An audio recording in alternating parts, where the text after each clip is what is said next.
and the memories that opened my heart and made it bleed. Even after all that time, it still caused physical pain in my chest. I was almost 10 feet away from them when Ella's voice reached me. "Wait, Grace." My steps slowed down, but I didn't stop. "Grace, what was that about?" "We have to get out of here," I murmured, low. "The sooner, the better." "What about the annulment?" "I'll give him a timeline. If he can't make it happen within that time, we need to go." "Shit. Are you falling for him again?" Abruptly stopping, I glared at her. "No, I hate his guts," I hissed. Turning my gaze back to where I left Luciano, I noted he still stood there, his eyes on me and that damn, arrogant, ever-knowing smile on his kissable lips. Matteo is getting attached to Luciano's father and to Luciano. You should have seen Matteo this morning sleeping against Luciano, and it's only been a day. The longer we stay here, the riskier it is. I took a big breath and locked eyes with Ella. I want to figure out how to get my hands on my parents' will. The sooner the better. If Luciano doesn't have the annulment done by then, we clear out of here. Can you work on hacking the Romano network?" She nodded. Ella became really good at hacking, and our firewalls were strong, thanks to her picking up a few tips during her relationship with Dietrich. "How are we going to get away from Luciano?" Her question was barely a whisper. "His guys are watching our every single move." Boom bum, boom bum, boom bum. "I'll move his attention to something else," I replied in a barely audible voice. "I just have to figure out what." "The man is devouring you with his eyes," she muttered. "Maybe sleep with him and keep him distracted that way." My sweet spot between my legs pulsed at the idea, but my heart cringed. No fucking way. That man would ruin me, utterly destroy me, because despite everything that happened, he was still my weak spot. More like he would be my distraction, I muttered begrudgingly under my breath. "Forget that for now. Let's focus on robbing Ian Laszlo of my parents' will and finding my uncle's kid. Tomorrow, we'll accidentally run into Ian." I put an air quotation when I said accidentally. "And in the meantime, we keep digging for my uncle's kid's identification." "I couldn't believe it when I read it," she mumbled. It was the message that alarmed both of us. It was the reason she handed me my phone this morning in front of Luciano. "Nor that I lucked out when I hacked into his network." "Honestly, I can't believe he has a kid," I told her, still shocked with that discovery. My uncle was a cruel bastard, and he shouldn't be allowed around children or innocent people. As far as I was concerned, my grandmother's and his evil was contagious. I always knew him to be with other men. I didn't realize he liked women too. "But do you realize what that means?" she whispered. "His kid is 35. That means you're not the one owed to Benito King. It is his kid. Maybe it's a boy." I understood what she was saying, but it didn't make it right to be sold off, regardless if it was my uncle's kid or me. "But then why would he hide the fact that he had a kid?" "Yes, indeed. Why?" 48 hours. That was all it took. Barely 2 days, and I wanted to murder my husband more than anything else. I was so furious I saw red. I barely stepped foot into this house, and he already dominated my life and my schedule. First at the pool, he swarmed me with his presence, then demanded I change my hair color. Who in the hell did he think he was? But I bit my tongue and made the appointment. For the same day, just as he demanded. It was back to its ginger color. Of course, I would never admit to him that I liked it better this way, too. I never used permanent hair color, so the hairdresser was able to strip the color off without major damage to my hair, and did an amazing job bringing it back to my natural color. Or as close as possible to it, because honestly, after all that time, it was hard to remember the exact shade of it. It felt good to have it cut and freshened up. Next, he designated Mateo's room closer to his own bedroom rather than Ella's, and where I intended to sleep. I didn't complain. I just gritted my teeth and went along with it, reminding myself it was only temporary, until I got the annulment. If I had to, I'd just sleep in Mateo's room. It was certainly big enough. But now, he went too far. He had all my stuff taken to his bedroom. If that man thought I'd sleep in his bedroom for 1 second while we wait for this annulment, he was crazier than I thought. "Luciano, I have to talk." My words trailed off as I burst through the office door, finding Luciano with 4 other men I had never seen. All 5 of them were deep in discussion, with drinks in their hands. Luciano and another guy were sitting with their feet propped up on the table. 1 guy was lounging on a sofa, and 2 were playing darts. Yeah, these are some tough criminals right here. I scoffed in my head. And there was no doubt in my mind they were criminals. Just the air about them was enough to confirm that. Well, that and the fact that each one of them had a gun holster. I might have missed a little fact like that 3 years ago, but not anymore. I pierced them all with a glare. I hated them as much as my husband. Guilty by association, if you ask me. But of course, nobody asked me. Nobody cared that he dragged us back into this life we didn't want, jeopardizing my son. Our son. Why did my mind try to be fair? Nothing my husband did was fair, so no. My son. I glanced around the space, and just like when we first got married, this space impressed me. Luciano's office was one of the biggest offices I had ever seen. I guess it made sense since he spent so much time here. Expensive mahogany furniture accented the entire room. There were 2 sofas to allow visitors to make themselves comfortable. The room was decorated with taste, but mainly with comfort in mind. The best feature of it was the extensive top-to-bottom French windows that led to a patio and allowed you to see over the whole property. The pool stretched barely 15 feet outside. "Ah, Grace." Luciano greeted me with a wide smile that didn't reach his eyes. "To what do I owe this pleasure?" You...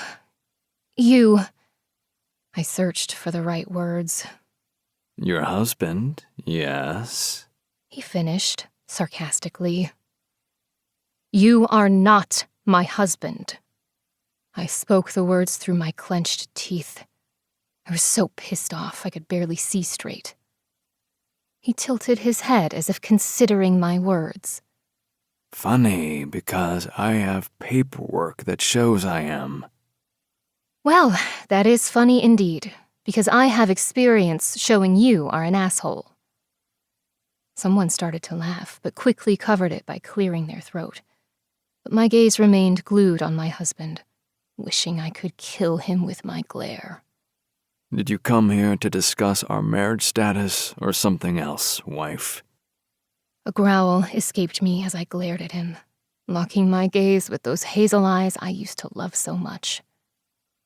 "I want my own room." I gritted through my teeth. "No." "You don't get to decide where I sleep," I hissed. "My house, my rules." You fucking asshole. I don't even want to be here.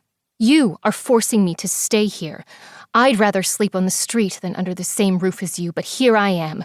Until the annulment comes through, you will give me my own room, or I... "Or what, wife?"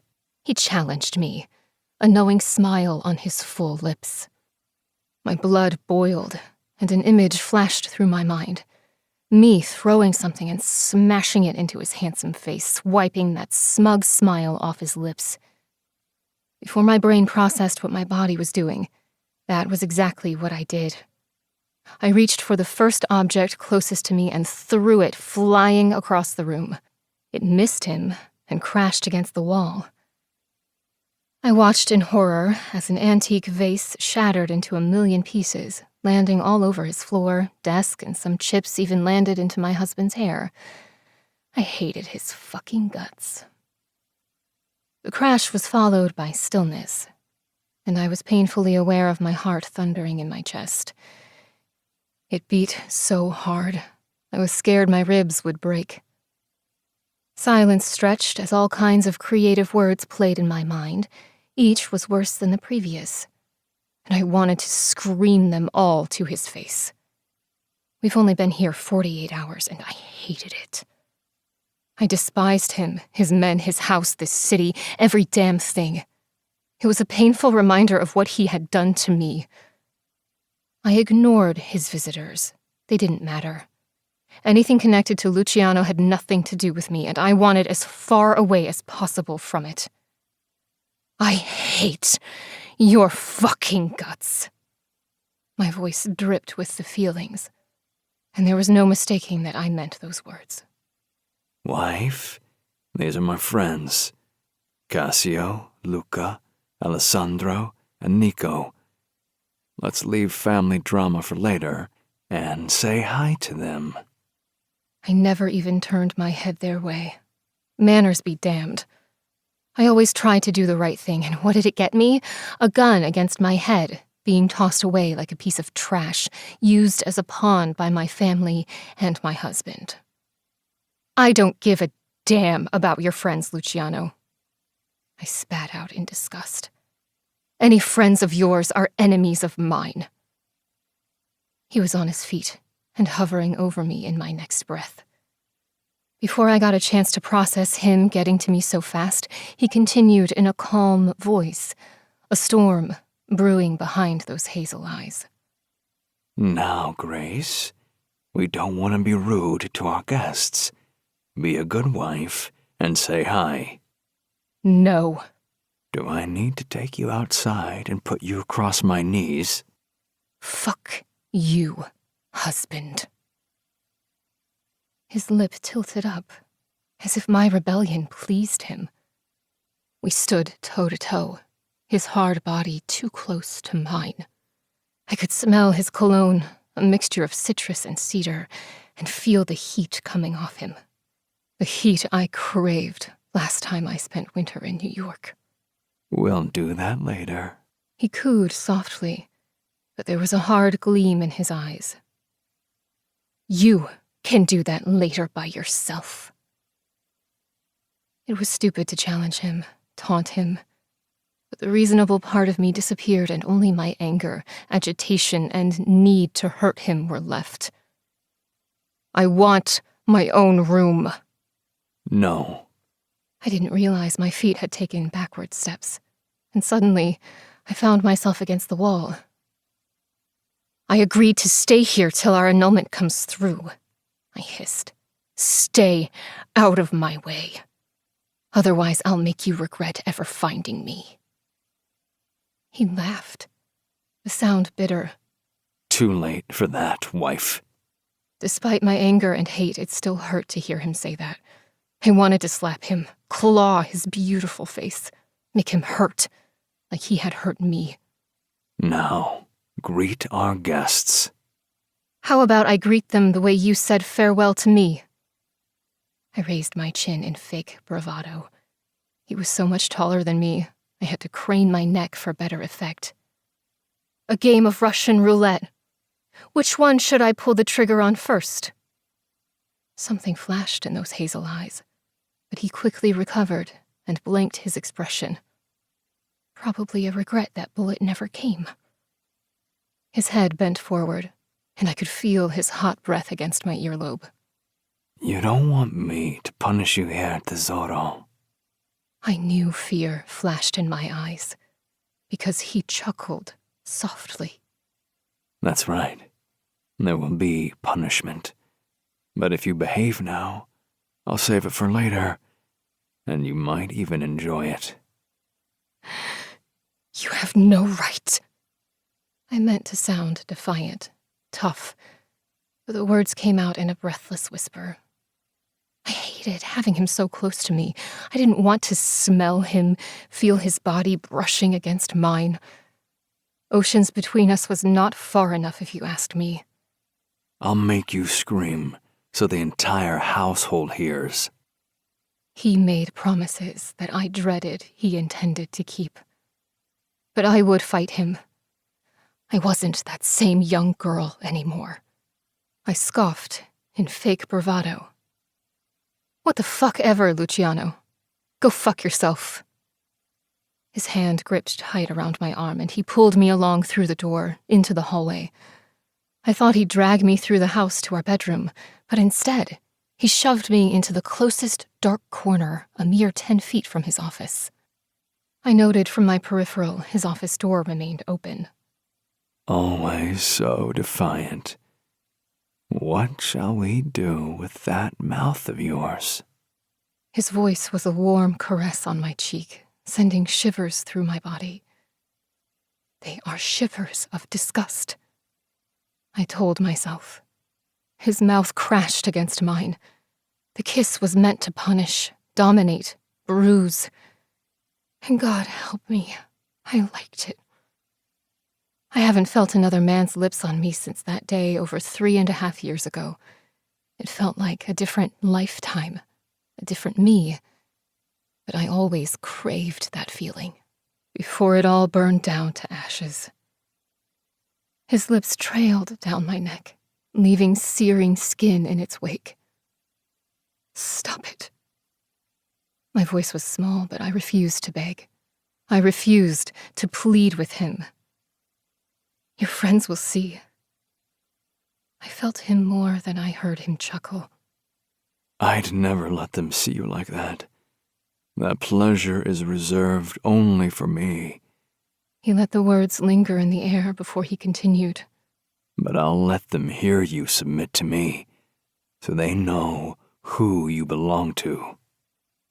I tried to push away from him, but it was like trying to move a mountain. The palms of his hands were on both of my thighs, trailing up. My mind kept warning me, reminding me how much I despised him. My body refused to obey, to remain still. Instead, it molded under his hands, pushing into his touch. My legs parted, the sweet spot between my thighs pulsed with need for him. I hated my body for craving him. Are you wet for me, tesoro? He purred. I bit my bottom lip, refusing to let the answer slip through. I hated that my body responded to his touch, even after all this time apart. All he had to do was glance my way, and my body woke for him. For the past 3 years, every fiber of me was in a sleep mode, till Luciano came for me. Oh, tesoro, you are soaked. He groaned against my neck. In a haze, I watched him lower himself down onto his knees. I should push him away, right now. All I had to do was shove my knee into his beautiful face, break his nose, and take off. But like a stupid, weak woman, I watched him under my lashes, anticipation building up. His fingers hooked onto my panties, and I watched him slide them down my legs. I expected him to discard them to the side. Instead, he brought them to his nose, and he inhaled deeply. My insides shook in sick excitement. What is wrong with me? Smells like my wife. He rasped. I'm keeping these. I'll wrap them around my dick later and jerk off thinking about you. My lips parted, and a soft gasp echoed through the fog in my brain. Was that me? It was a shock. At least, I tried to tell myself it was. It certainly wasn't because I was ready to unravel right here in front of him, hearing his dirty words. Grabbing my one ankle, his hands surprisingly gentle, I watched his tanned hand, covered in ink, drape my leg over his shoulder, and dip his head between my thighs. The moment his lips touched my pussy, a loud moan escaped me. Luciano. I should tell him to stop. I needed to fight him, but my body refused to listen. My lips wouldn't let the words come out. I wasn't sure how or when my hands grabbed onto his hair, my fingers tangled through his short, dark strands. Instead of pushing him away, I pulled him closer, needing more of his tongue, his mouth. His tongue teased my clit, and stars already swirled behind my eyelids.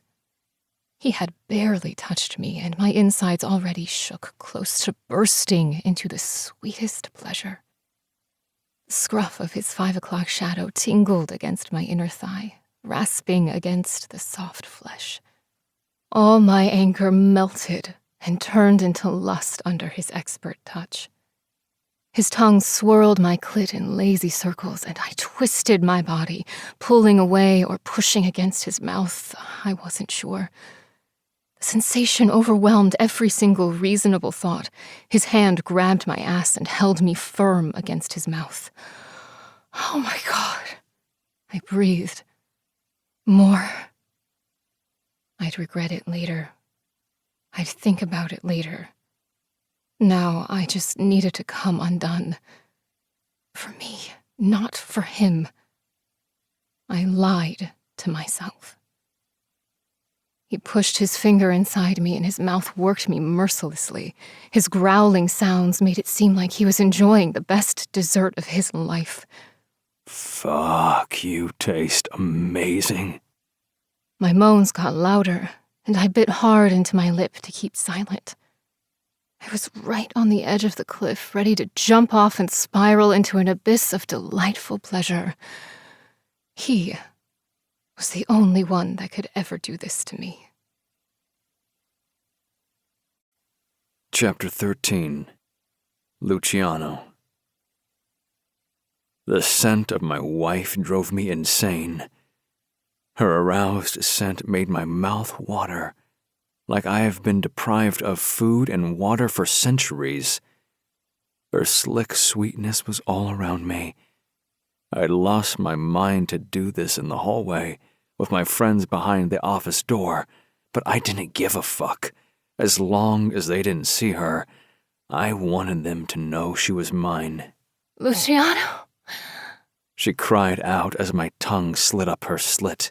The restless, ruthless beast inside me finally retreated, satisfied with grace on my tongue. Fuck, she tasted so damn good. Like my woman. Sucking on one of her pussy lips, I wiggled my tongue around her bud. Her body hummed with need, twisting under my mouth. The moans filling the hallway made it abundantly clear what we were doing. Her fingernails raked through my hair, scraping against my scalp as I devoured her. Keening sounds rasped from my wife's lips, her pussy on my face. I would die a happy man, just like this, with her taste on my tongue. I nipped at her clit.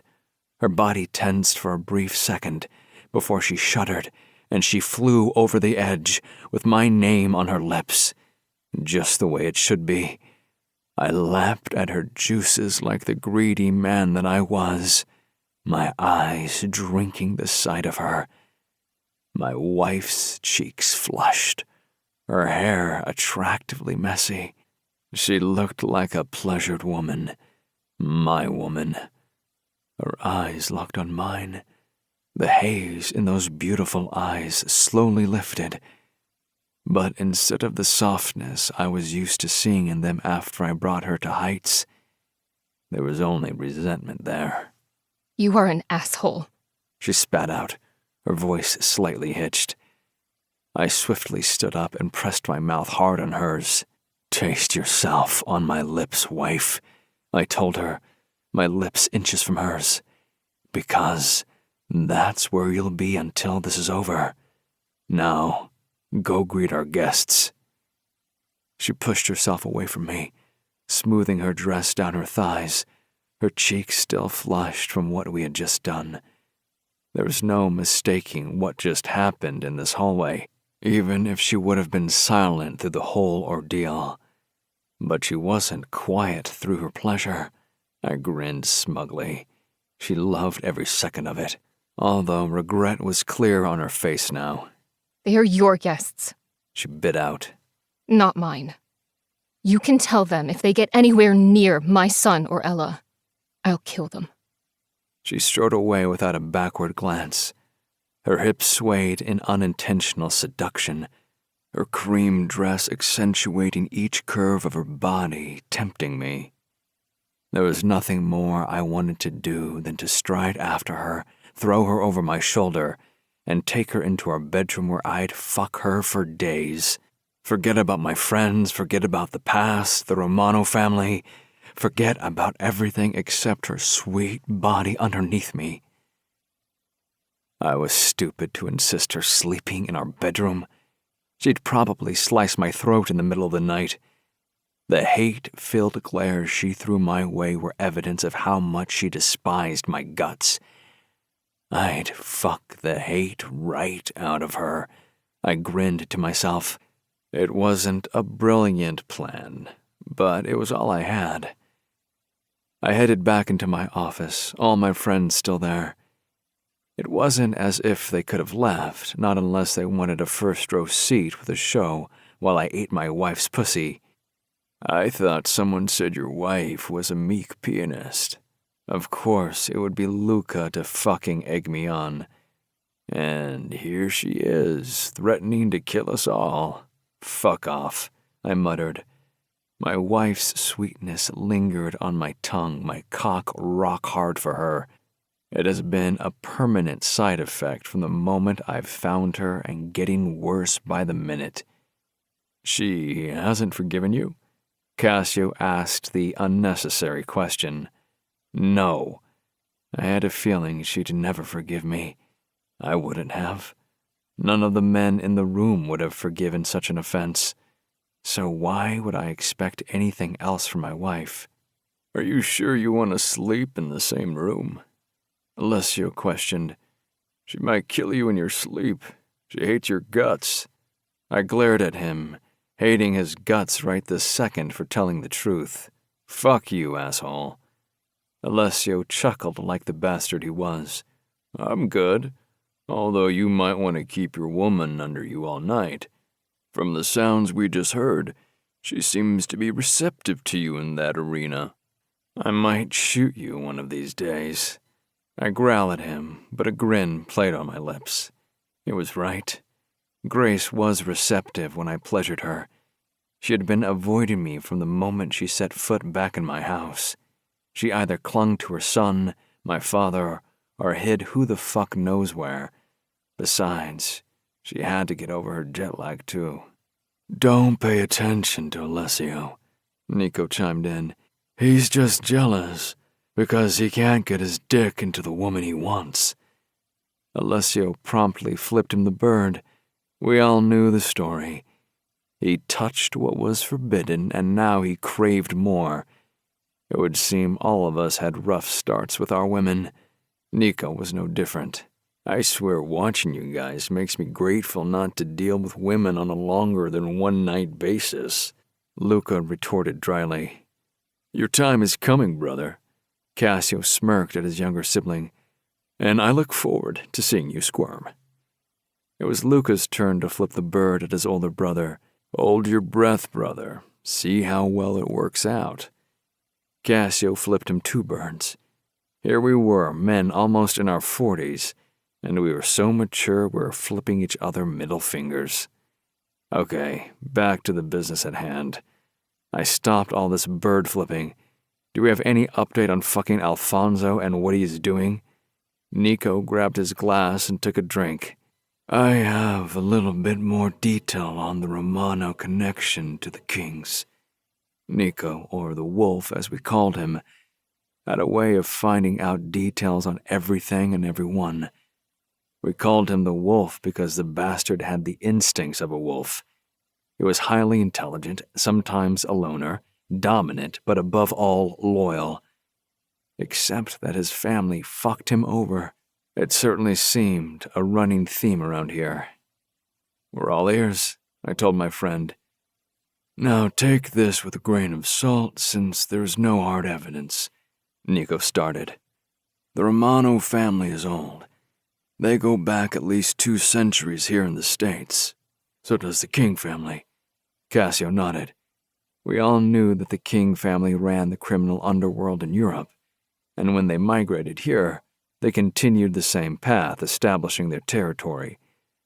"The story was, there was some bad blood between your ancestors back in Europe.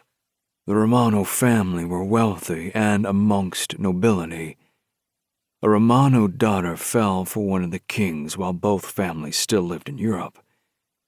Once the Romano head found out, they hunted the man down and hung him. They considered them lower class. Shortly after, the kings migrated to the States and established themselves. Revolutions swept through Europe, and the Romano family lost pretty much everything.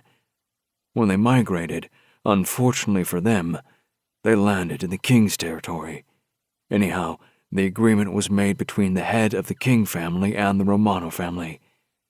Each generation would provide one woman, a belle, to the King family, as compensation for the man the Romano family killed." "What the fuck?" Cassio grumbled. "Are you fucking shitting us? Because I am not in the mood for stupid stories." "No, I am quite serious. I'm still digging, but it turns out the King family saw an opportunity. They expanded that agreement to some other families too. Some are one-time deals, others longer-term deals. The problem is finding evidence to support this." "So where did you hear this?" I questioned him. I had to side with Cassio here. It sounded like some damn fairy tale, and not a good one either. "Of all the people, from my mother." "And you believe her?" Cassio asked, his voice doubtful.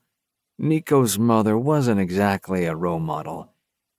"It was actually something I heard even when I was a kid, from my grandmother."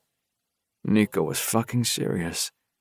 "Apparently, my great-grandfather hit a financial snafu and needed money. He was approached by one of your ancestors, Cassio, and was offered a bailout in return for one of the bells in our family for 2 generations. My grandfather told him to go fuck himself, and that was it. The meaning of it hung heavy in the air. This was something completely different to human smuggling. What do they do with women? They really marry a mobster?" He shrugged his shoulders. "They offer them for sale.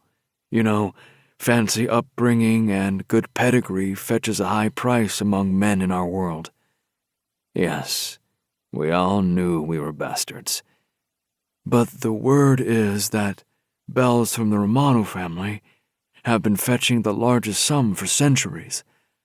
And about 100 years ago, the Romano family got into human trafficking, led by their great-great-grandmother. And guess who she teamed up with? I had a suspicion, but it was hard to believe all this shit. You got it. With Cassio's ancestors, the Romano family offered a perfect, legitimate front. They were no longer required to offer their daughters. All this churned my stomach. Oh no, the agreement still stands.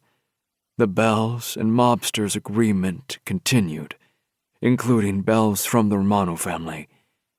It is the biggest auction, fetching the largest sums. Women go to the highest bidder. Unfortunately for the Romano family, not all their family members had the stomach for it.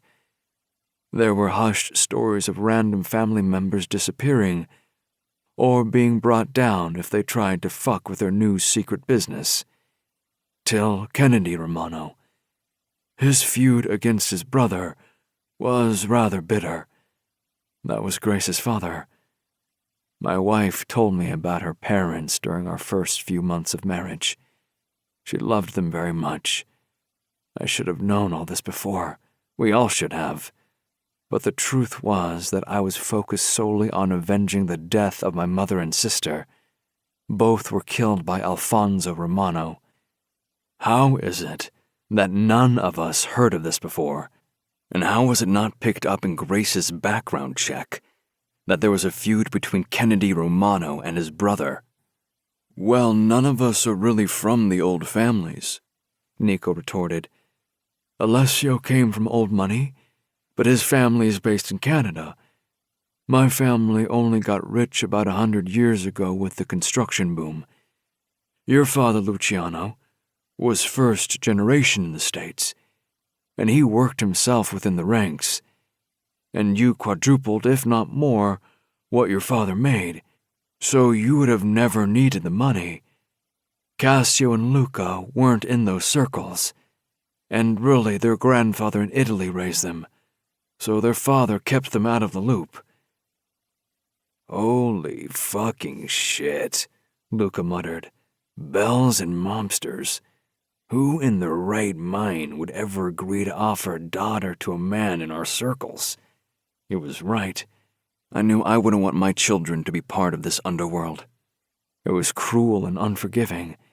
It made me a hypocritical bastard because I took Grace without consideration to the Mafia world.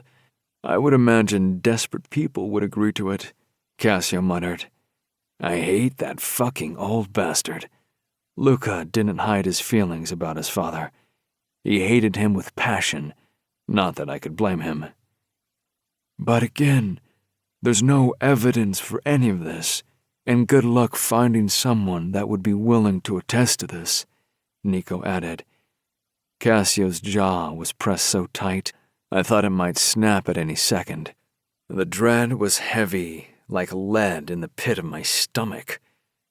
Grace was the only woman of her family's current generation.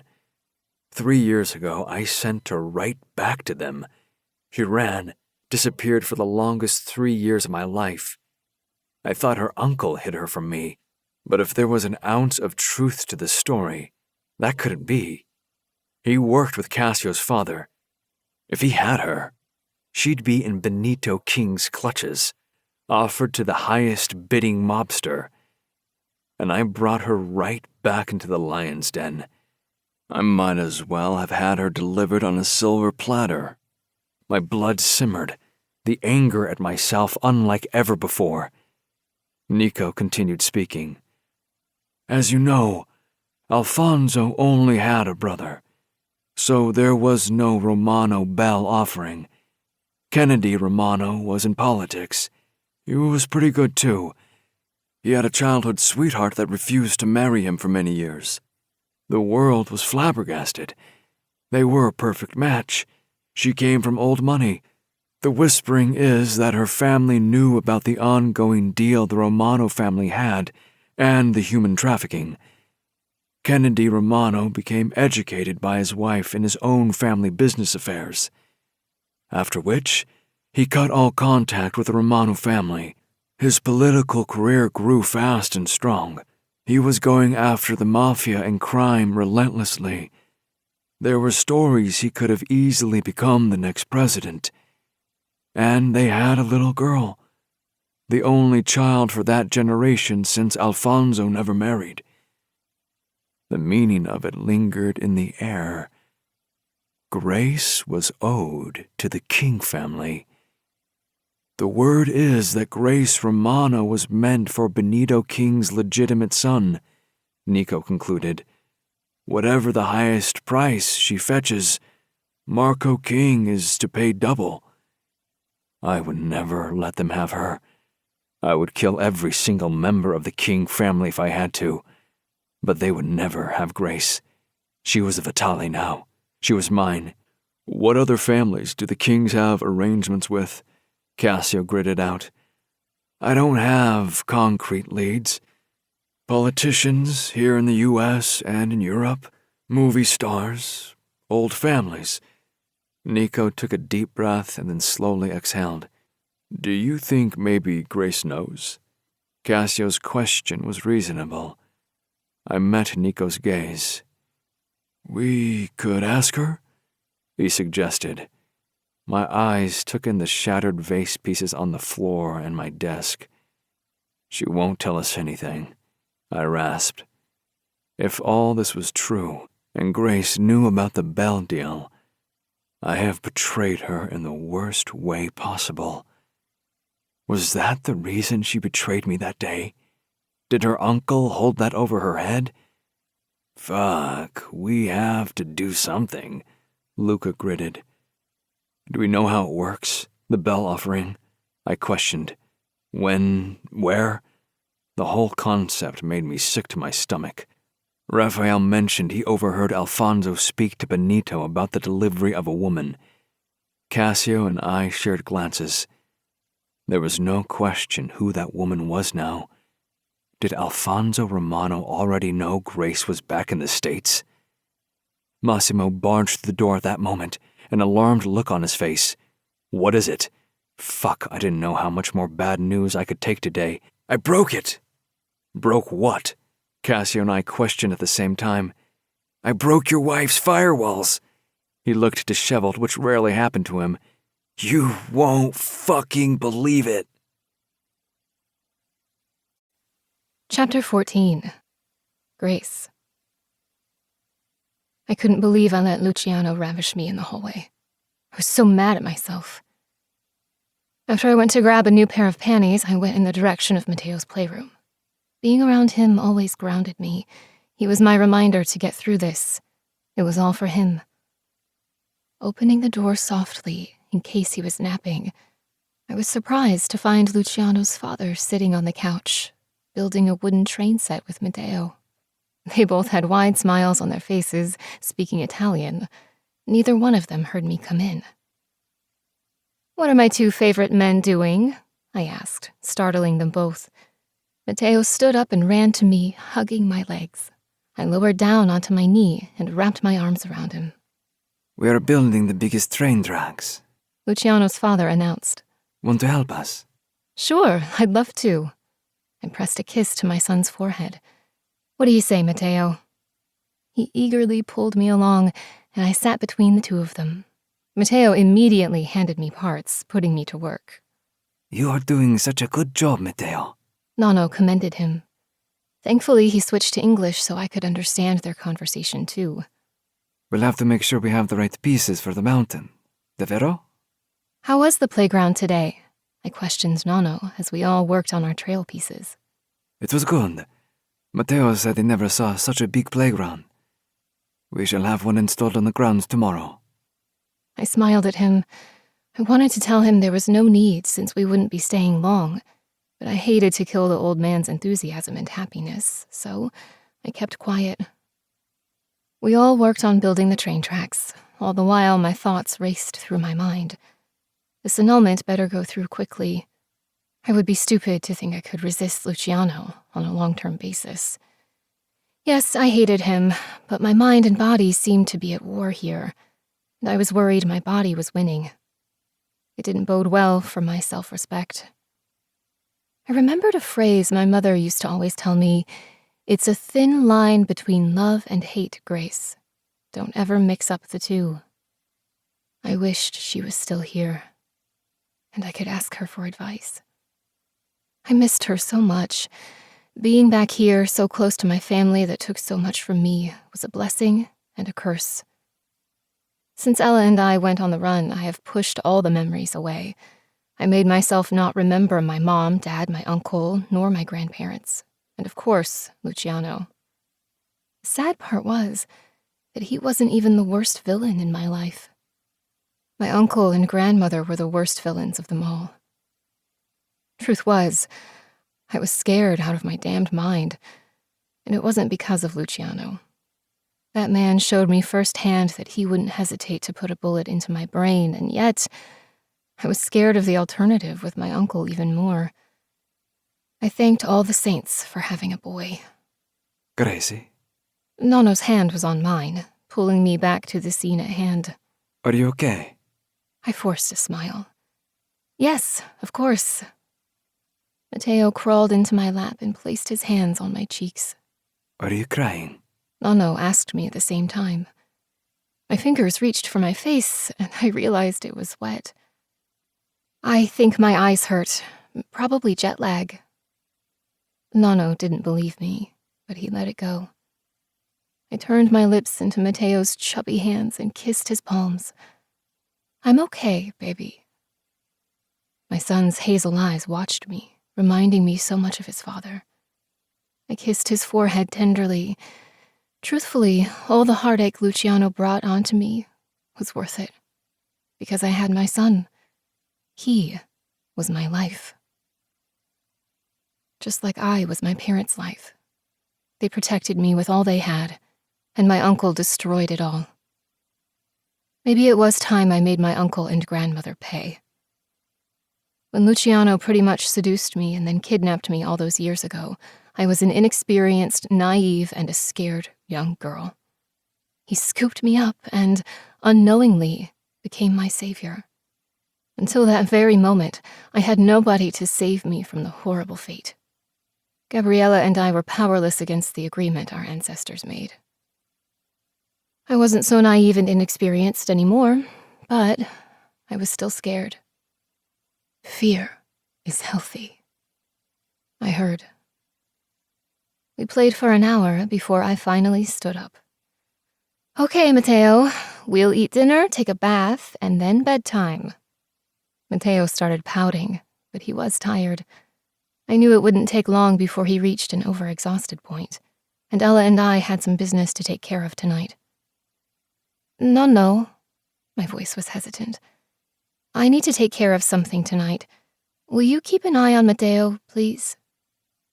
His clear eyes watched me, and there was no way that he didn't pick up on something. He was too smart not to see there was something going on. Of course, Grace. He replied. Now, let's see what Maria has fixed us for dinner. Nonno chimed in before Matteo could protest further. I gave him a grateful look and lifted Matteo into my arms. Okay, lead the way, I told Nonno. We exited Matteo's playroom area, following behind Nonno down the large staircase, and I silently cursed at the timing the moment I saw Luciano and his friends standing around the large entrance area, discussing something in hushed tones. I wanted to turn around and head in the opposite direction, but it was too late. They had all seen us. Ah, boys. Nonno beamed. Matteo is ready for dinner. Want to join us? Silent curses blasted in my brain at the invitation. Just say no. Say no. Please say no. Hello, Mr. Vitale. We'd love to. One of them responded. Ugh, lovely. I didn't want to sit through dinner with this crowd. I carried on, hoping Nonno would just continue talking and ignore us, but no such luck. Ah, Gracie. You have to meet these boys. I couldn't contain a scoff. Boys, my fucking ass. My step faltered, and I turned around to face them. This is Cassio King? He pointed to the man that accepted the dinner invitation. Earlier, I was too angry to really see these guys, but holy smokes, he was good-looking. His dark hair and those tattoos on his hands and neck gave him a don't fuck with me vibe. And his brother Luca? That one also had tattoos marking his neck, dark expression on his face. I was sure if I ran into him in a dark alley, I'd run the other way. He looked like a total badass. Nico and Alessio. The latter two were more clean-cut than Cassio and Luca, but still gorgeous specimens. I hated to admit it, but these guys were devastatingly handsome. Of course, none of them compared to Luciano, but they were pretty close. And every single one of them was dangerous. There was this air of ruthlessness about them. They smiled, but it was all a facade. They'd kill you just as easily as smile. And you know Luciano? Nonno added, chuckling. Unfortunately, I muttered. You didn't think so earlier. My husband retorted with a smug grin, and instantly my cheeks burned with embarrassment. I fucking hated this guy. I really did. Yeah, keep telling yourself that. Although there was a smile on his full lips, I couldn't decipher the look in his eyes. He stared at me with hunger or threat. Maybe those two were the same, since either would shatter me. Nice to meet you, Mrs. Vitale. Cassio King greeted me, bringing my attention to him. All the men watched me with an odd expression. Probably think I'm crazy due to my earlier tantrum.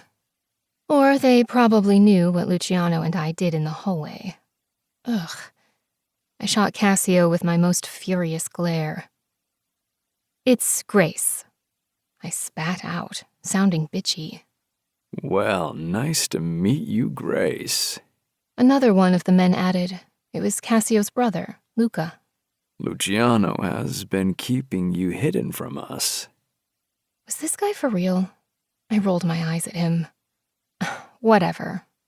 You like them, Grace? Nonno smiled gently, ignoring my obvious dislike of the men. They're good boys. I shook my head and muttered under my breath. Right. Good boys? And these men should not be mentioned in the same book, even less the same sentence. And this big boy is Armeteo. He introduced my son, who watched the entire scene with fascination. I shifted, adjusting my son's weight on my hip. Matteo babbled his greeting, grinning widely and reaching out to go to Luciano. How old is he? Nico asked. God, I really didn't want to have this conversation right now. Matteo will be 3 soon, see? Nonno beamed proudly. Avoiding looking at any of them, I nodded, swallowing hard. There you are. Ella's voice had everyone's attention diverted from us. She came right on time, and from the look we shared, she knew it.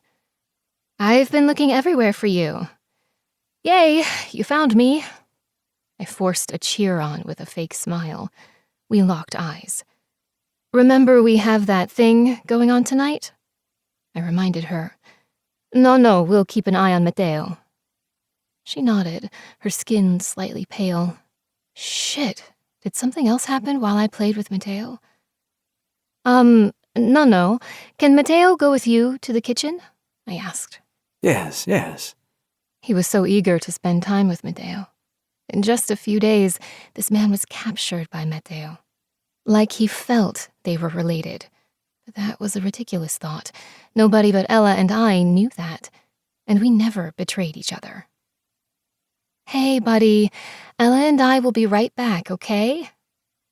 Matteo nodded and demanded, Giù. Putting him onto his feet, he took 3 steps to Nonno, taking his wrinkly hand, and then surprised me by taking Luciano's hand. A heavy sigh left my lips, seeing my toddler holding hands with his father and grandfather. Excuse me, I muttered with a trembling breath, turned away from the men, and strode towards Ella, all the while committing the image of Matteo with them into my memory.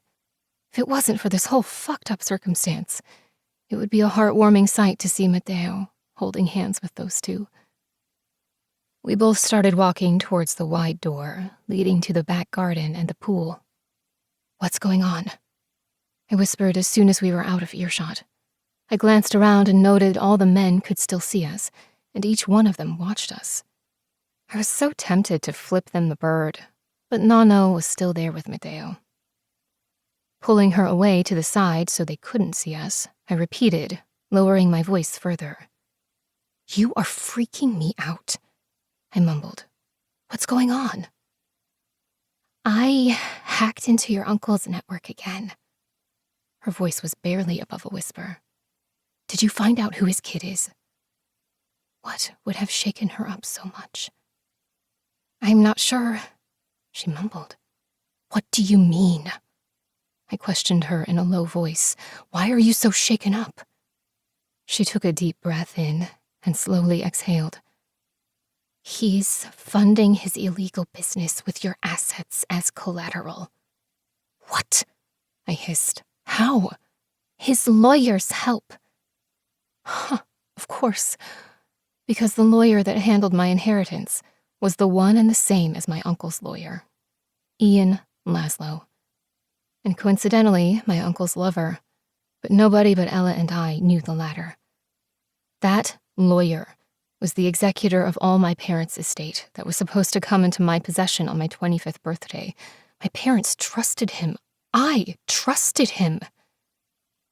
But that's not all, is it? I have known Ella for a long time. She could read my emotions as well as I could read hers. No, the fact that she kept her answers short told me this would be bad. Really bad.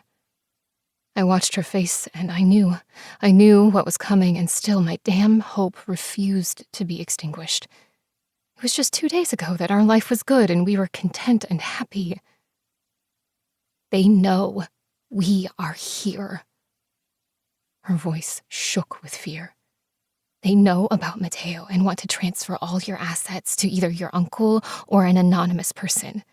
But they never mention who it is. I think it's his kid. My heart squeezed in my chest with worry. I won't let them. I'd protect my son with my last breath. I wouldn't let them get their hands on him. He was innocent in all this. If the worst thing that happened was my uncle taking away all my inheritance, then so be it, as long as he was safe and lived to grow up to be a man. Thank God I didn't have a girl. From all the imaginable thoughts and worries, that was the one that mattered the most to me. How could my family do this, to their own flesh and blood? The worst part was that my grandmother had been running it all and had no qualms sending me to pay our family's generational debt. Who even does that? It sounded like some bad movie. We have to run, I muttered, and my heart clenched. 2 nights back was all it took for them to find us. It would be hard to disappear again, but now that they knew about Matteo, we were running out of time. I wanted a happy life for him, not one on the run. I swallowed hard, knowing what I needed to do, just not having the strength to follow through. Yes, we have to run, but it will be hard this time. We need new identities, everything. It will take time, and I'm not sure we have that kind of time. I hated my family. I knew my uncle was no good from the moment I heard him threatening my mother backstage all those years ago. I learned his identity after my parents' death, and knew there was a good damn reason why they never went around my father's family. They were protecting me. They wanted to make my uncle and grandmother pay, hurt them like they hurt so many others. Maybe we can fight back, I muttered under my breath. Until we have new identities and are back on the run, we'll have to fight. How? Ella was scared, and it showed. I was scared too, but knowing I had to protect Matteo at all cost gave me strength. What if we just say, fuck it, and send my family's empire crumbling? The plan was forming in my head as I spoke. We hit them where it hurts them the most. She watched me, her expression slowly changing. Money, we take it all. Or do we kill them? Kill my grandmother and my uncle? What about your inheritance? The inheritance was from my mother's side. My grandparents from my mother's side were wealthy, and I was their only grandchild. They left me every single cent, about 500 million. That inheritance won't do us any good if we're dead, I muttered. Besides, we don't need the money. We have an arrangement with Ruthless King. He accepted the terms of keeping our privacy. We keep laundering the money till we have enough to survive. We watched each other in silence for a few heartbeats before I continued. We were going to run into my uncle's lawyer tonight anyhow, I told her. We continue with that plan.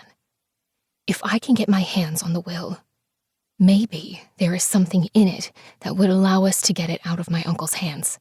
We keep digging for the name of Uncle's kid, and if we could somehow find a way to get closer to Grandma or Uncle, we kill them. Jesus, those are a lot of ifs, she mumbled. I knew it, but I had nothing else. It wasn't as if the two of us were master criminals. Maybe you shouldn't insist on an annulment. The suggestion threw me for a loop. Why? She knew what Luciano did. She hated his guts as much as I did. She took a shuddering breath in and slowly exhaled. Well, if something happens to us, Matteo will need him. Nonno is good with him, and I know you don't like it, but Matteo likes Luciano. Nonno and your husband are 1,000,000 times better than your uncle or grandmother. She was right about that. My family would destroy everything good about my son. There wasn't any doubt that he would be better off with his father or Nonno. It actually warmed my heart to see Matteo's little head leaning against Luciano this morning. Yes, it hurt, but in a weird way. It was a good kind of hurt. My heart squeezed at seeing my son with his father. The resemblance was so striking to me, but nobody noticed it. I am happy Matteo likes him, I ended up saying. Pushing my hand through my hair, I felt like we were at a crossroads. She was right. If something happened to us, Matteo would need Nonno and Luciano. I should probably put a will in place. We could get rid of your uncle. She let the words linger. By killing Ian. Somehow draw him out. If we killed Ian, we aren't much better than my uncle, I told her in a whisper. Though if I was being honest, it crossed my mind to use him and kill him. Now what did that say about us? Besides, how would we do it? Ella shuddered. Shoot him, I guess. You're pretty good with a gun now. There's a huge difference between shooting a target and shooting a human. God, I never want to see your uncle or grandmother again. I wrapped my arms around me. It was my sentiment exactly. Let's worry about tonight, I suggested. Maybe we can somehow use Ian, drug him or something. Her eyes snapped to me in surprise. Before Luciano seduced me, everyone thought Ian and I dated. We didn't, and never would. He was my uncle's puppet. Yes, it wasn't the best idea to drug him, but our options were limited. He'd never know. She raised her hand. You don't have to justify it to me, she replied. Ian gave my uncle power of attorney over my well-being and my inheritance, removing the individual my parents designated. In fact, he did such a convincing job, I never even knew who was supposed to be my original caretaker. He used you, has been using you all the while betraying you. Yeah, seems to be a running theme. So, I am all for giving him back some of his own medicine. Fuck, I suggested we kill him, so it isn't like I have any room to talk about what is right or not. Killing him doesn't sit well with me, I told her honestly. His biggest crime is that he's my uncle's lawyer and under his spell. I didn't give a crap if those two were lovers, whether they loved each other or used each other. However, I did care that my uncle was able to use him to get what he wanted, but I considered it to be due to my uncle's devious and evil mind. Or maybe I didn't give enough credit to Ian. Who the hell knew? We'll make it seem like a coincidence we ran into Ian, I added. As long as your uncle is not with him, Ella muttered under her breath. Huh, I guess if they are both there, maybe we should kill them both. I retorted dryly, changing my earlier opinion. We might as well go all the way to hell. God, how did we become this? I muttered. We've been dealt some shitty cards. Now that was the understatement of the century. Our families with some fucked up agreement, offering their daughters up to criminals. But hey, at least we found each other. I smiled softly at her statement. Despite all the things that happened, I was glad it brought us together. And that's priceless. I meant it, too. Ella and I have been through so much, to hell and back, together. Okay, let's start with Ian. I'll put a will in place and have a contingency plan for Mateo in case shit goes awry. Let's focus on getting some information from Ian. Anything that would hurt my uncle. Keep digging for any information on Uncle's kid, and we'll swipe a few million out of Uncle's and Grandma's bank account tonight. It is their turn to get robbed.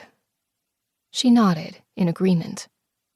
And hold off on the annulment. I was desperate for a clean slate, a fresh life for Mateo, Ella, and me. But as long as we had ghosts lurking after us, we'd never have a life without looking over our shoulder. Okay, I won't keep bringing it up, I agreed. Let's go check on Mateo and eat something, then we get ready for our outing. We haven't even left yet, and I'm ready to be back and crash for the night. Are you going to sleep in Luciano's room tonight? Ella's eyes twinkled mischievously. Some noises are so hard to unhear. It was so hot. A giggle escaped her right after that statement, and I couldn't help but smile. That right there, mischief and teasing over the years, was what made our life bearable. Sometimes I wished I was a bit more like her, more promiscuous, adventurous, willing to try things out regardless if I thought it was a good idea or not. Yet I had to admit that our personalities, regardless of differences in our promiscuity levels, meshed well. My face flushed, ignoring her comment about the noises she thought she heard. No, I'll just crash in Mateo's room. She threw me a side glance as we walked back in the direction of the dining room and the kitchen. What? I knew that stupid look. All I'm saying is that you might as well take advantage of him while we're here. I shook my head at her stupid suggestion. You always said he was exceptionally good in that department. And you need to get laid. I groaned. Not by him. Well, he is still your husband, so it kinda should be him. Whose side are you on? I hissed. Yours, of course, always yours. But you have to admit, it makes it convenient to just get sex under the same roof. I eyed her suspiciously. Speaking from experience? Blush colored her cheeks. When did you have time to get laid, for Christ's sake? I make time for it. Chuckling softly, she added, Besides, that man is devouring you with his eyes. If you tell him to go down on you, he'd be on you in a millisecond. Oh, wait, he already went down on you and you didn't even ask. I smacked her playfully. He's not devouring me with his eyes, he's killing me with his eyes. Ella got it all wrong. I swear, you're a freak.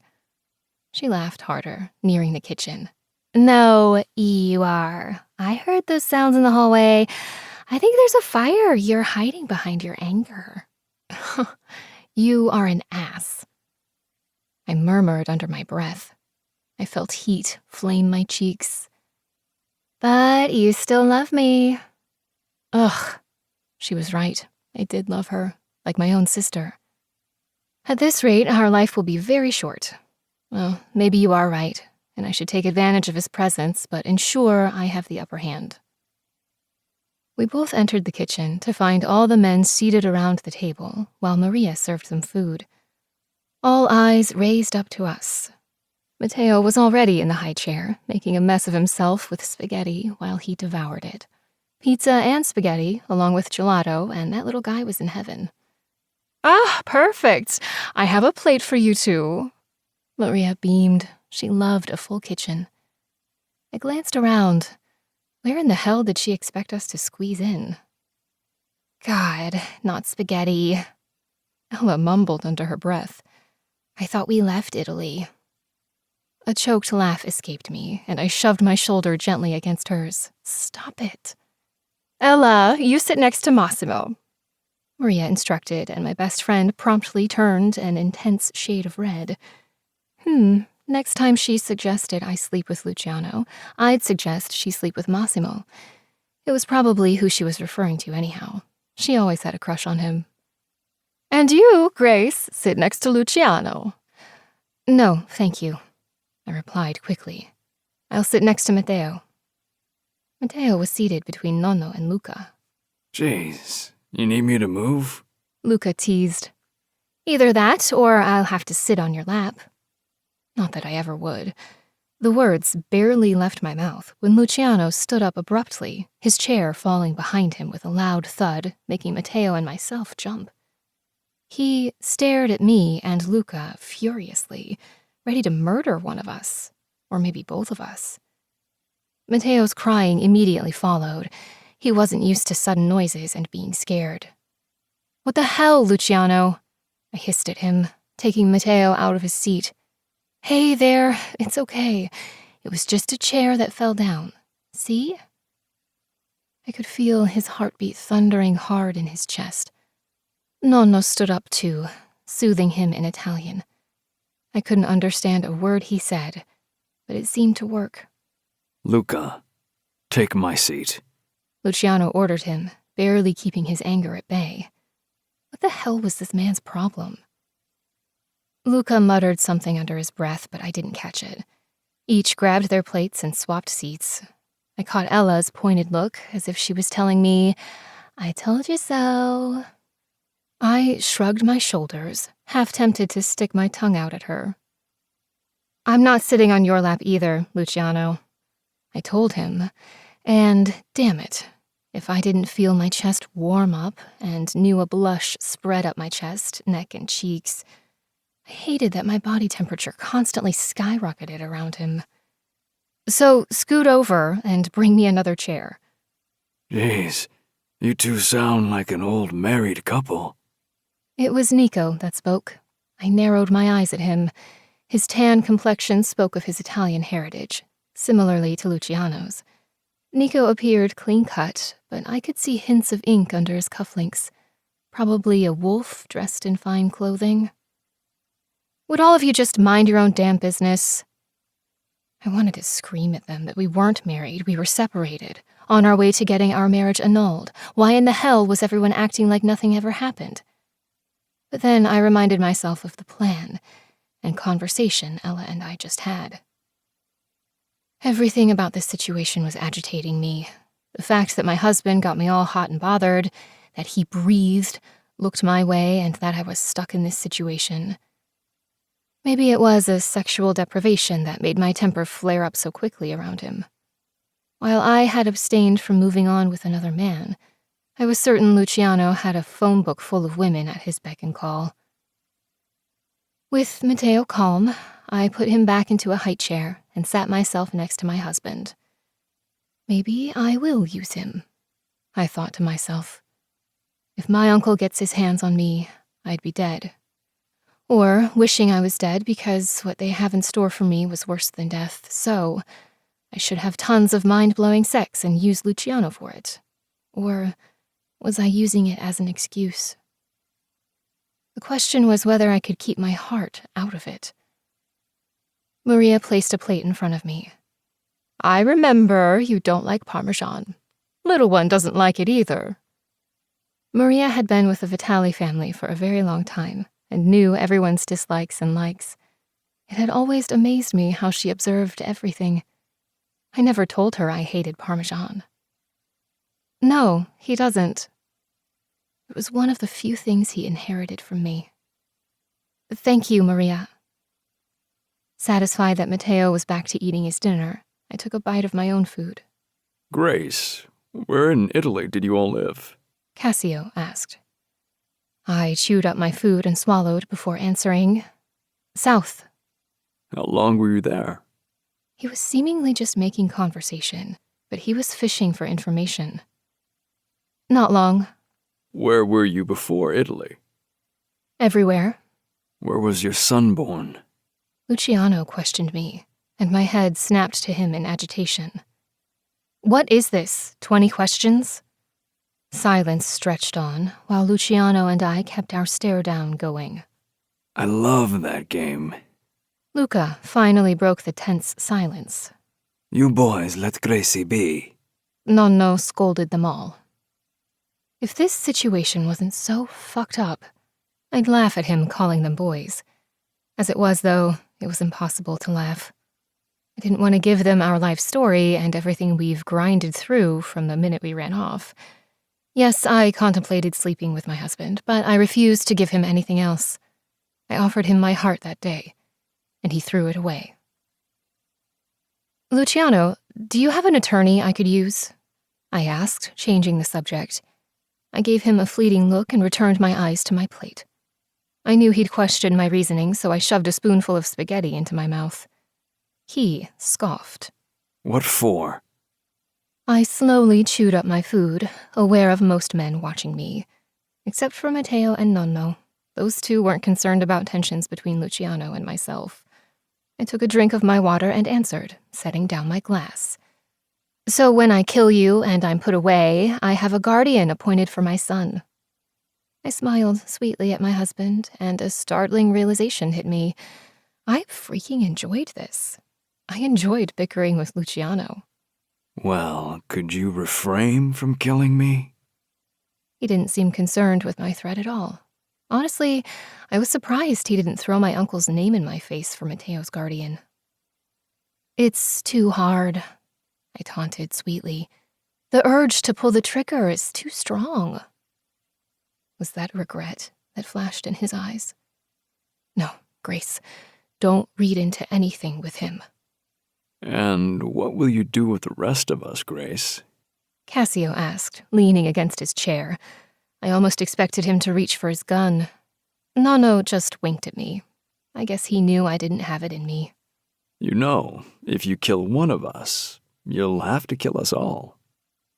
I rolled my eyes. That can be arranged. I had to admit, I have officially lost my mind. Maybe this life and death situation with my family finally fucked up my brain. What do you think, Ella? I murmured, seemingly unperturbed. I don't know, Grace. She never stopped eating. Bringing the fork up to her mouth, she continued. Let's wait until tomorrow. I don't want to go out dancing all bruised up or get blood on me. It's a pain to wash it off. I let out an exaggerated sigh.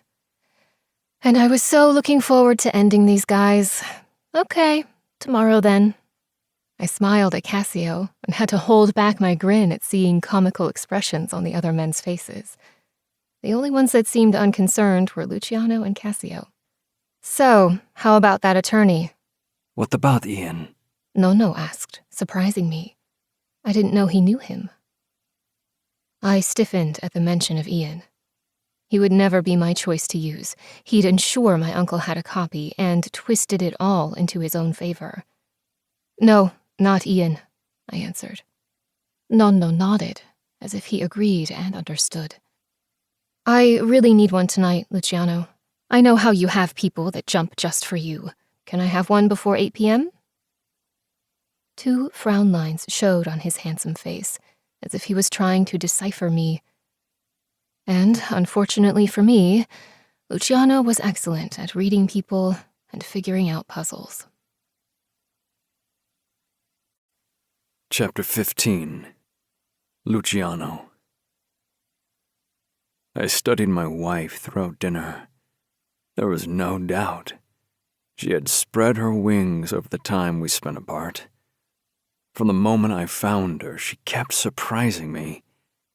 The latest revelation about her was hard to reconcile with the woman I remembered, the woman I married. But I realized I loved this side of her too. It would seem there wasn't a side of her I didn't enjoy. Grace was the ghost, my runner. Massimo was finally able to penetrate through their firewall and retrieve the email correspondence. Massimo worked through some of her transaction history, and apparently, he still has to break through a few more firewalls so we could track every single one of her transactions. She is the fucking ghost. I was so shocked I couldn't even enjoy the fact my intuition was right. when I suspected the ghost was a she. Right now, my first inclination was to deny her a lawyer without knowing what she needed it for. It made me uneasy not knowing, especially as layers of her kept unraveling in the short span of 2 days. But it seemed to be really important to her. Sure, I'll have a guy here in an hour. Thank you. She gave me a grateful, soft smile. If only she knew how much power she had over me. She could smile like that and stab me in the heart, and I'd probably let her. Cassio and I still struggled with the connection between their two families. Bells and mobsters. I scoffed again to myself at that notion. Leave it to the king's ancestors to come up with such a ridiculous concept. What was even more ridiculous was that it worked for centuries. Self-hatred filled me remembering that day when I pressed the gun to her head. The snowflake on her long eyelashes. Love and fear mixing in those eyes. I loved my wife even back then. From the very first second I spotted her in my nightclub, she had slowly drawn me under her spell. I wanted to hate her more than anything.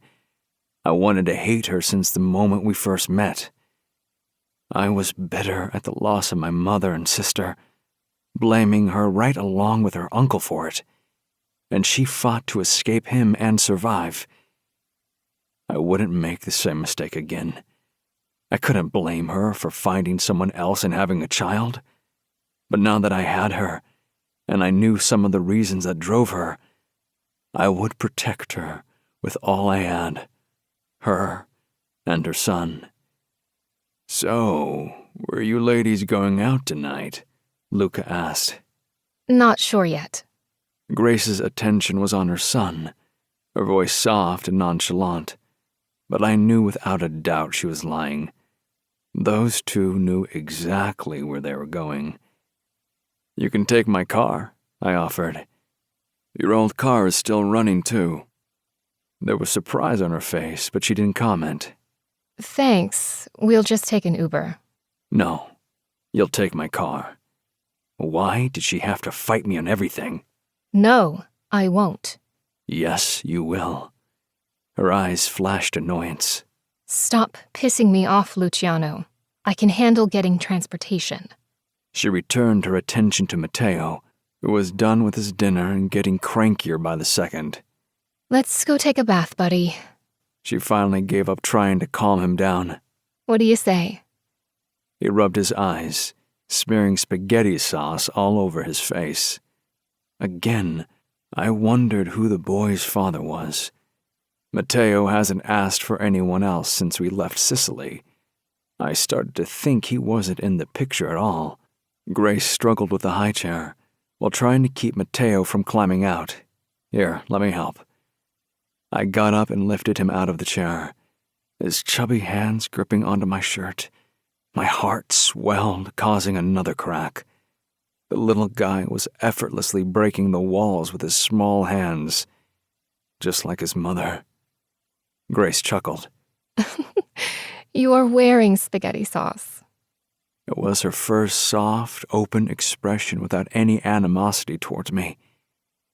Maybe it was because I held her son, but fuck it. I was such a sad case, I took it for myself. She leaned over, her hands brushing against my chest as she took Matteo out of my arms. Come on, handsome. Let's get you washed up and ready for bed. She murmured softly. She left the kitchen and Ella hurriedly took her last 2 bites, giving me a weird look, and then headed out too. "You are doomed," Alessio muttered. I lifted my eyes to find all the men, including my father and Massimo, watching me. I raised my eyebrow in a silent challenge. "What the hell are you all looking at?" "I didn't say a word," Massimo commented. "I'm just thinking about the code to break those firewalls." "Do it fast," I spat out, agitated. Those two are up to something. "Who is Ian?" Nico asked out of the blue. My father had a valid question there.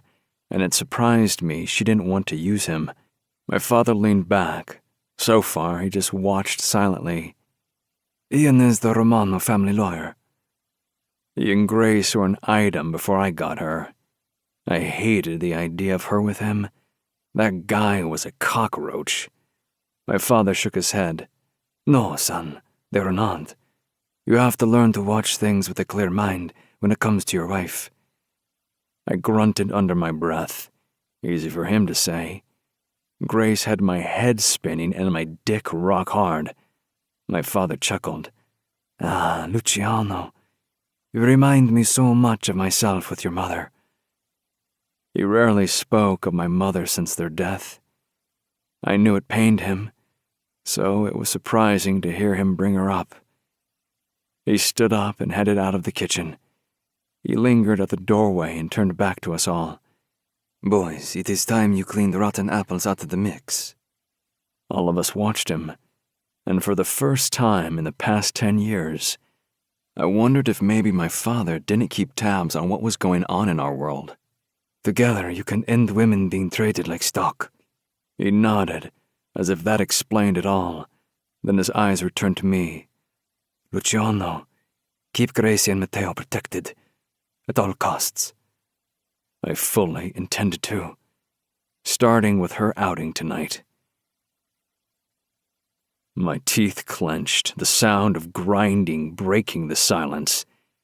I watched my wife dance with Ian fucking Laszlo, and my fingers itched for my gun. Anger burned beneath my skin, searing the flames to all-time highs. The irrational part of me thundered in my ears, edging me on. Go ahead and smash his head. Red crept into my vision, and it took all I had not to smash every single item in Cassio's office. The dance floor was crowded, and each time someone bumped into Grace, she inched closer to Ian. I hated that fucking guy's guts. My wife looked happy, carefree and beautiful, startlingly beautiful. Her hair sparkling like flames even in the dark of the nightclub. The young girl of 21 was gone, and in her place was this woman who was sure of herself. She knew what she liked and what she wanted. Definitely not me. It didn't matter, though. She'd only get what I say or offer, and she'll fucking like it. Too bad she betrayed me 3 years ago. We could have been good together, spent the last 3 years enjoying each other. I still remembered the way she tasted, that attraction the moment our eyes locked. Even after 3 years apart, it didn't diminish. It was still there, although Grace ignored it. She no longer wanted it, wanted nothing to do with me. Point taken, wife. But I'll be damned if I let you wrap yourself around another man while you are still my wife. And she would be my wife, till death do us part. Luciano, you should stop looking. It was a sane suggestion, except there wasn't a single sane cell in my body at this moment. True to my wife's word, she took an Uber. Lucky for me, I was able to track her and Ella's movement via their phones. Massimo hasn't broken through all firewalls, but whatever he did, it was enough to be able to pin their location. And lucky for me again, she was in Cassio's nightclub in New York, Temptation. The unlucky part came in seeing my wife dance with him, that motherfucker Ian. My wife's hands lazily moved from his chest and down his stomach. Cassio was right next to me, watching the scene unfold. Of course, he didn't fume. It wasn't his wife out there on the floor, her skimpy little black dress making every man in the club worship her with their eyes. Ian's hand snaked to cup her ass, and I could see him squeeze her butt from here. All kinds of images of me sawing off his hands played in my mind. I could start with ridding him of his hands, then move on to slowly cutting his stomach and removing his guts while he wailed in pain, begging for mercy. He wouldn't get any. Watching my wife dancing with Ian spread the boiling rage and jealousy within me like wildfires.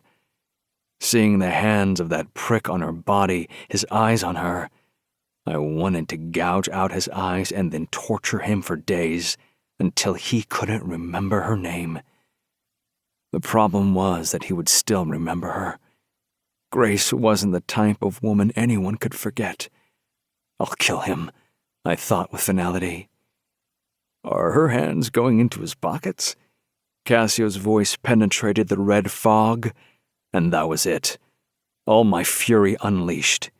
It took me less than 30 seconds to find myself right behind my wife on the dance floor, Ian's hands on her ass. Wrong girl, I spat out. My fist connected with his jaw, and he went flying across the dance floor. Are you fucking nuts? Grace shouted, clearly furious at me. Yeah, fuck that this pervert just touched my wife, or that she touched him. Nobody touches you, I snapped at my wife. The word mine seared into my chest, the word on repeat in my brain. And if you don't want him to lose a fucking limb, don't touch him either. I took 2 steps and lifted the bastard off the ground with my hand, gripping his neck, while my free hand curled into a fist and connected with the other side of his face. We can't have that pretty face being unevenly bruised, can we? I gritted out, a dark smile pulling on the corners of my lips. I landed another punch. No one touches what's mine. No one looks at what's mine, and Grace is mine, you motherfucker. Everything around me became a white noise in my head, my only focus on the sleazebag that dared to grope my wife's ass. Cassio pulled me off the bloody bastard, his face a fucking bloody mess. Grace, you and Ella with me, now, Cassio snapped at her. I reached out and tugged on my wife's hand, pulling her along. In shock, she followed without question, Ella on her tail. Cassio barked orders to his bouncers to pick up Ian and bring him along too. I would rather leave the fucker on the floor, maybe punch him a few more times. Once we were inside Cassio's office, the door firmly shut behind us. I pulled my wife closer to me, inhaling deeply her scent. In her state, she just let me. Are you okay? Her voice was soft, her eyes shifting down my body and stomping on my bloody knuckles. He touched you. She blinked several times, confusion in her beautiful violet eyes.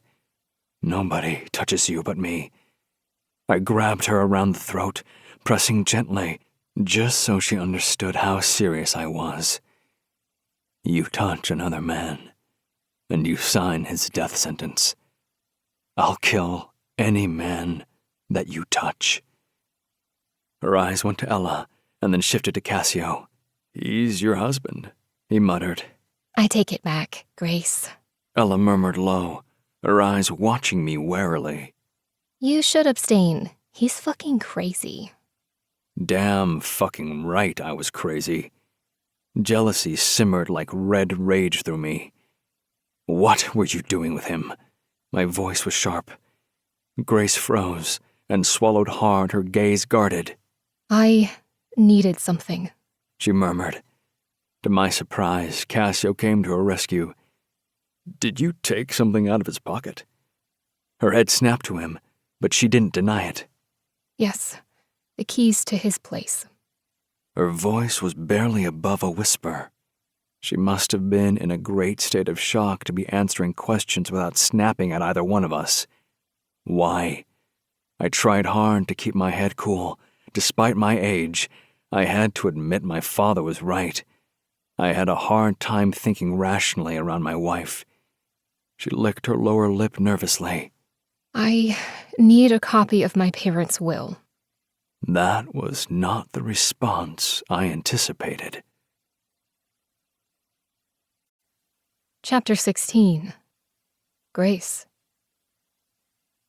I think my husband is psychotic. And God help me, I might be too, because when Luciano claimed me as his in the middle of the nightclub, every inch of my skin warmed, and his burning gaze sent a warm shiver down my spine. I watched in shock as he used Ian's face as a punching bag. I didn't even know he was in the club. After the lawyer drafted the will, Nonno witnessed it, and Luciano's attorney assured me it was valid as of that moment. Ella and I rushed to get ready. Yes, Luciano dragged me back to the States, but now I took charge of what I could do, however little that might be. I had to do something, starting with obtaining a copy of my parents' will. But this was not how I envisioned our night ending. I wet my lips, trying to calm my nerves. Luciano wanted to know why I stole Ian's keys out of his pocket. I need a copy of my parents' will. I couldn't come up with any feasible explanation other than the truth. My husband's bloody knuckles reminded me how brutal he could be. Something deep in my stomach always pulled me towards him. I was a fool to think there was ever a chance of me moving on. The ember of hope, just like that cold January night, flickered, coming back to life. I should never forgive him. A normal person would never forgive him, yet my heart wanted him. It only ever glowed for him, like a damn lightning bug at dusk. And he could squash me like that bug. And still, my stupid heart would only beat for him. Luciano and our son were my whole heart. His hazel eyes on me were warm, emotions swirling in them that reflected my heart. I stepped towards him, the pull he had over me strong. His clean palm cupped my face, and I wanted nothing more than to press my face into his chest. You were going to break into his house. Disbelief and amusement danced in his eyes. I nodded and thought I heard him mutter, What happened to my sweet Grace? My lungs tightened and my heart constricted in a strange way. It was a reminder not to let him hurt me again. There was no mistaking it. I never got over my husband. He would eat me alive, and next time, I wasn't sure if I'd be able to pick up the fractured pieces of my heart. We only live once. That was the dumbest justification ever. Luca could do it. Cassio's voice interrupted the world where only Luciano and I existed. I blinked in confusion, wondering what he was suggesting. I had completely forgotten about him and Ella. Luca could go into Ian Laszlo's house and get the will. He can break into any safe. Ella and I shared a glance. Neither one of us thought about a safe. Grace, let Luca do it. Luciano's tone was commanding, and my instinct to fight him flared up. He's one of the best when it comes to that stuff. We don't know how to break into a safe. Ella must have picked up on my intent to argue with Luciano. Might not be a bad idea, she murmured. She was right. It was actually a very good idea. I extended my hand and opened my palm, showing the key I had taken from Ian. My palm had an imprint of the key dug into it from the sheer force of my squeeze, protecting a possible key to my future. It has to be done tonight, I muttered, meeting Cassio's whiskey gaze. And we have to return the key before he goes home. Cassio immediately sprang into action. He phoned Luca, and he was here within 5 minutes along with Massimo. It made me think he lurked somewhere in the shadows of the nightclub. I'll go check on our fallen fighter and keep him busy. Cassio commented and left the room. Massimo, take Ella back to the house. Luciano ordered. I'll bring Grace back. Take the safer out. I glanced Ella's way to ensure she was okay with that plan. She must have been, because she was already making her way to Massimo. With everyone gone, Luciano and I were left alone. I chewed on my bottom lip, forcing myself to meet my husband's gaze. You shouldn't have lost your temper like that. He seemed unconcerned. His hand slid to the back of my head, his fingers threading through my hair. Right now, I was happy that I decided to leave it down. I loved his smell and the strength of his touch. Our gazes locked, our lips inches apart. His thumb brushed across my lips. My pulse raced. My need grew. "We should clean up your bloody knuckles," I whispered, because I was scared to say anything else. I felt tension rolling off Luciano for the next hour while we waited for Luca to get back.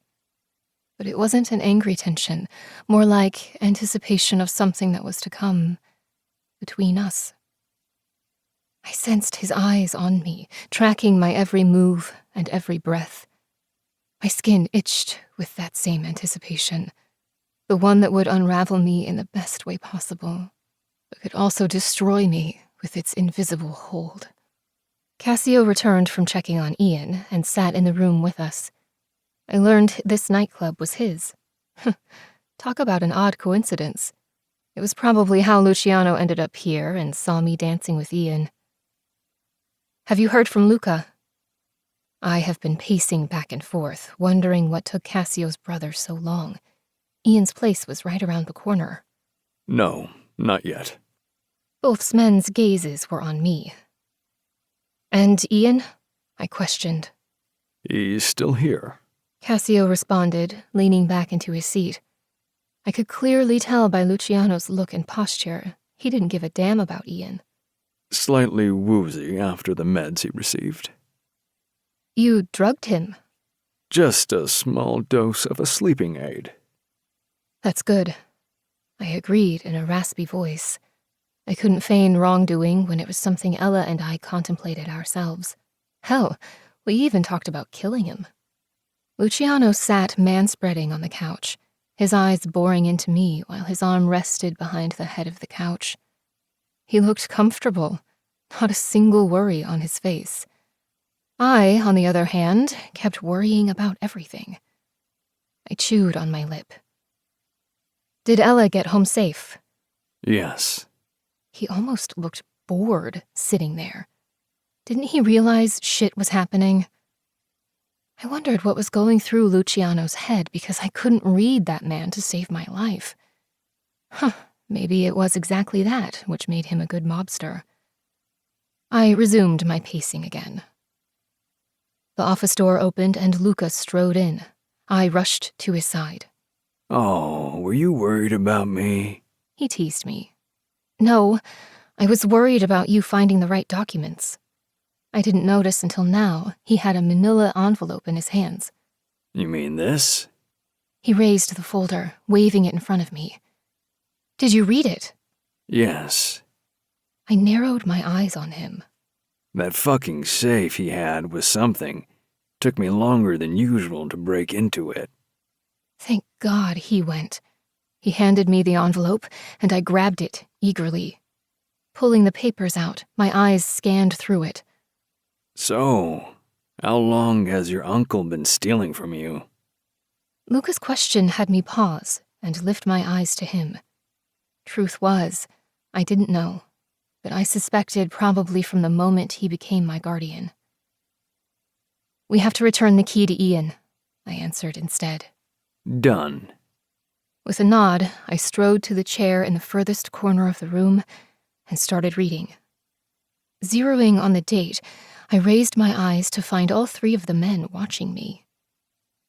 Was this the only will and only copy? A smile tugged on Luca's lips. You want this one too? He pulled out another manila envelope. I rolled my eyes. "Yes, I want everything you have taken that has to do with me." Woman, you do not want to know all that. He retorted. Besides, it would have required a damn file cabinet to get all of that out of there. I sighed. "I should have gone with you. Can I have it?" I extended my arm. "I assume you read this one too?" He handed me the folder and then leaned against the window. Luciano was the closest to me, Cassio directly across from me, and Luca on my right. I did. It reads the same with the exception of the guardian and power of attorney designator. I pulled the document out, skimming through the key sections, and my eyes widened. What the? How could that be? That document designated Luciano's father as my guardian and executor of all my inheritance. My eyes darted between the lines, my brain flabbergasted at the revelation. Did Luciano know? Did his father? I didn't know they knew my parents. And that's when I found it. The loophole.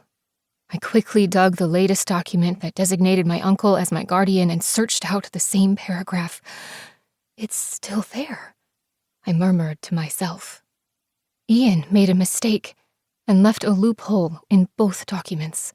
What is? Luciano's question startled me. My head snapped up, my eyes darting between the three men.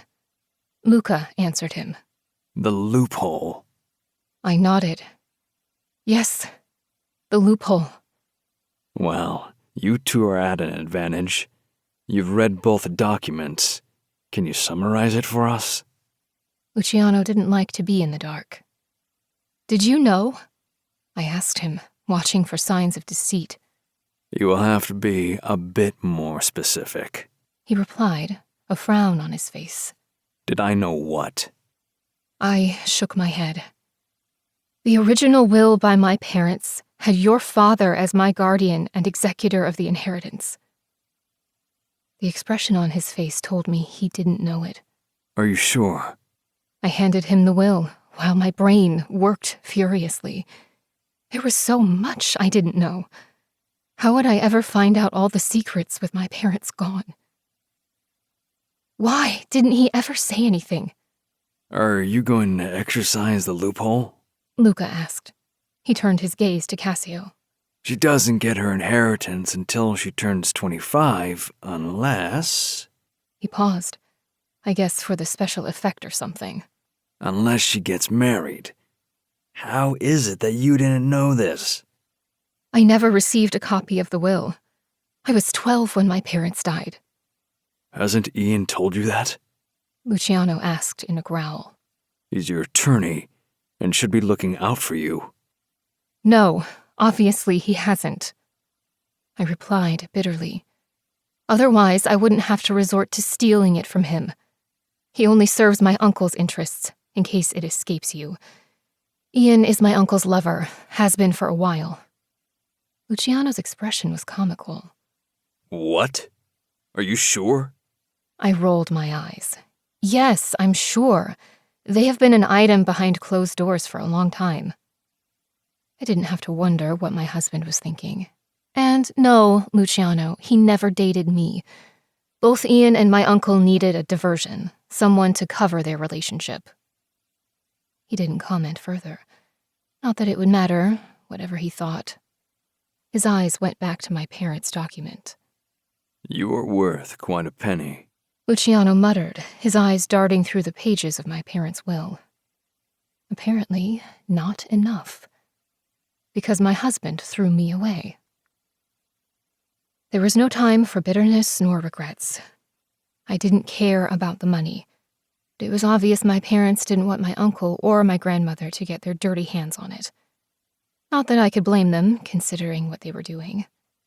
I could transfer it all into Mateo's name. If something happened to me, he'd be taken care of.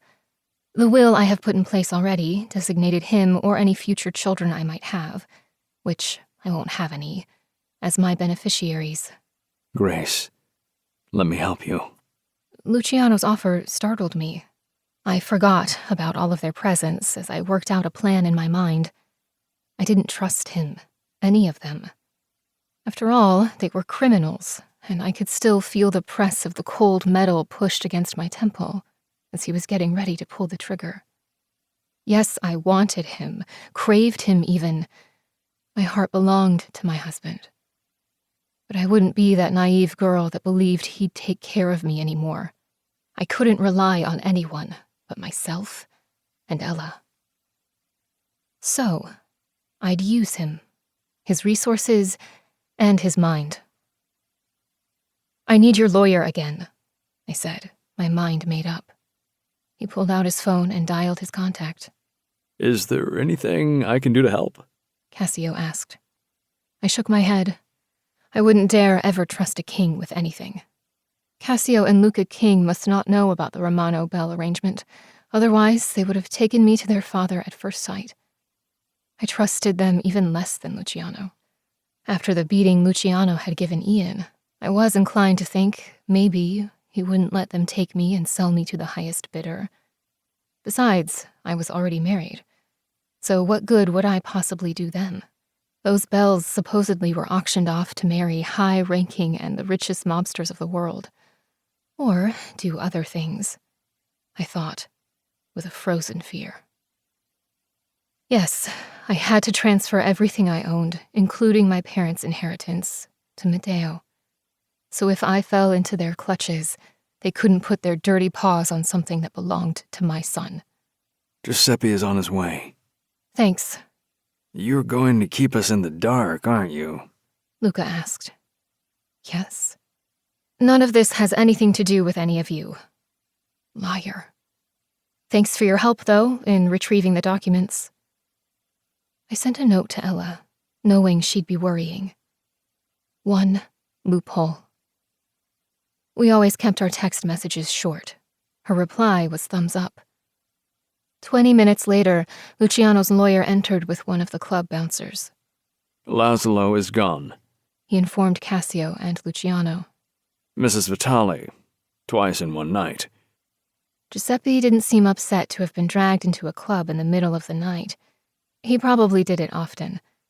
It also didn't escape me that Luciano noticed I didn't correct the man for calling me by my married name. Sorry about that, I muttered. I'd like to have all of my inheritance transferred to Matteo's name. I handed him both copies of the will, aware of all three men's shocked gazes on me. The executor and power of attorney should have been removed a while back. I watched as his eyes roamed the pages. If we could do it as soon as possible, that would be ideal, I added. Going somewhere, wife? I ignored Luciano's question. I can have it done first thing tomorrow morning. He glanced at his watch. Well, this morning, when offices open. He continued, chuckling. It was a little past midnight now. I'm assuming the guardian you appointed earlier remains unchanged. I nodded. That's correct. He gave me a pensive look. Will there be problems with Mr. Laszlo? Ian Laszlo will not be a problem. Cassio chimed in, surprising me. He will probably spend the next 2 days recovering from a major hangover. Perfect. I wouldn't ask any questions. Ian chose his side when he started working with my uncle against my well-being. We worked out a few more details, and Giuseppe was on his way. Well, I'm going to get going too, I told them tiredly. I headed for the door, glancing over my shoulder. Thanks for your help. You guys enjoy the rest of your night. Luciano actually chuckled. You are not going anywhere alone. I'll take you home. I rolled my eyes, noting amused expressions on Luca's and Cassio's faces. I am quite capable of going places alone.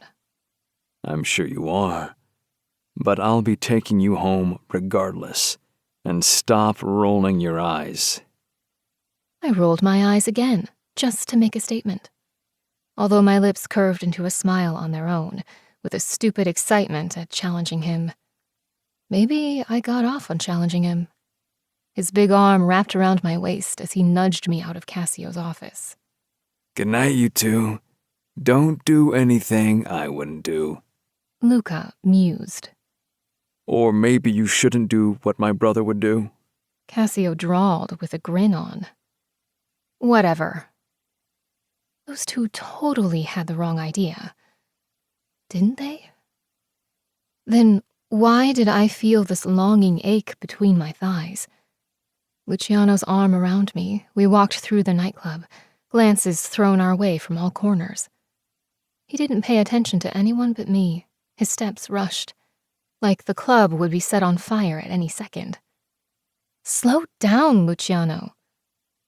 The moment we were outside, his body pressed against mine, cornering me against the wall. He had a gun underneath his sophisticated Brioni suit, ruthlessness dressed up. He might have looked like a businessman, but he was a cobra, ready to strike. His body pressed against mine, his heat seeping into every pore of me. His lips were barely an inch from mine when he rasped, "Next time I see any man touch my wife, I'll cut off each one of their fingers. He growled. One by fucking one. And then I'll slice off their hands. After that, I'll gut them. Nice and slow." I watched the burning inferno and fury in his eyes. He had always been possessive, but this was a whole new level. Desire pooled between my thighs. My body shouldn't be reacting this way. My lips parted on their own, a rush of blood ringing in my ears. I was turned on, unlike ever before. I was just dancing. My voice was breathless. I nervously licked my lower lip. I needed to get that will. Why was I justifying myself? Besides, I'm practically not your wife anymore. Even as those words left my mouth, I pushed off the wall, wanting to feel every ounce of his body flushed against mine. He groaned and pressed his pelvis against my lower belly. He was hard, his cock straining against his pants and now against the thin material of my dress. "Does this feel like you're not my wife?" Oh my God. My chest would explode any minute. I had no idea how my hands found themselves under his suit jacket, my palms against his chest. My head swam with desire, drunk on it. The moment I felt my husband's mouth on my neck, a loud moan escaped me. "That's right. His lips moved over my overly sensitive skin. You are mine." His lips left a trail of the sweetest, searing sensation. He nipped, he kissed, he licked. I felt his hands on my ass, pulling me harder against him. Luciano. My voice was breathless, slutty. I didn't care. I wanted my husband. Please. Sir? A voice came from the distance, but I didn't care. Don't stop. I begged, my hands fisting his shirt in my grip, pulling him closer. He sucked on my neck. "Fuck, you smell good." Sir? The same voice again. Luciano raised his head, my eyes watching him through heavy eyelids. I felt drunk, but it had nothing to do with alcohol. "Get lost," he ordered. I couldn't tear my gaze away from him. I didn't want to come to my senses. It would be stupid, and I'd regret it tomorrow. I'd regret it for the rest of my life, but right now, I needed him like the air I breathed. I'm using him. That was it. "He's gone." He led me to his car that someone pulled in front of the club and sat me into the passenger seat. The throbbing between my legs was unbearable. I needed the ache to go away. I watched as Luciano got behind the wheel, put his McLaren into drive, all the while painfully aware that I needed this ache to be gone. I have pleasured myself for the past 3 years, and right now I was so tempted to do the same. I must have lost my mind, because the fact that Luciano was next to me driving only excited me more. I shifted in my seat to ease the ache. It made the throbbing worse. My heart raced. My body needed his hands on me. As if he read my mind, his hand reached over. He put his palm on my thigh, slowly pulling the dress up till his palm rested on my skin, and a needy whimper left my lips. My hand covered his big hand, and I placed it over my pussy. "Fuck. He groaned, his eyes burning into me. You are fucking drenched." Pull over, Luciano. My voice was raspy, breathless, needy. It took him 10 seconds to take a sharp turn off the main road into the closest alley and put his car into park. He reached for my seatbelt, unbuckled it, and grabbed me by my waist, hauling me over onto his lap. I shifted so I was straddling him. My mouth clashed against his lips tasted of liquor and him. The taste of him that I've been craving for the past 3 years. My lips parted and he accepted the invitation by plunging his tongue into my mouth, conquering it. Moans escaped my lips, getting swallowed by this man that shattered me to pieces.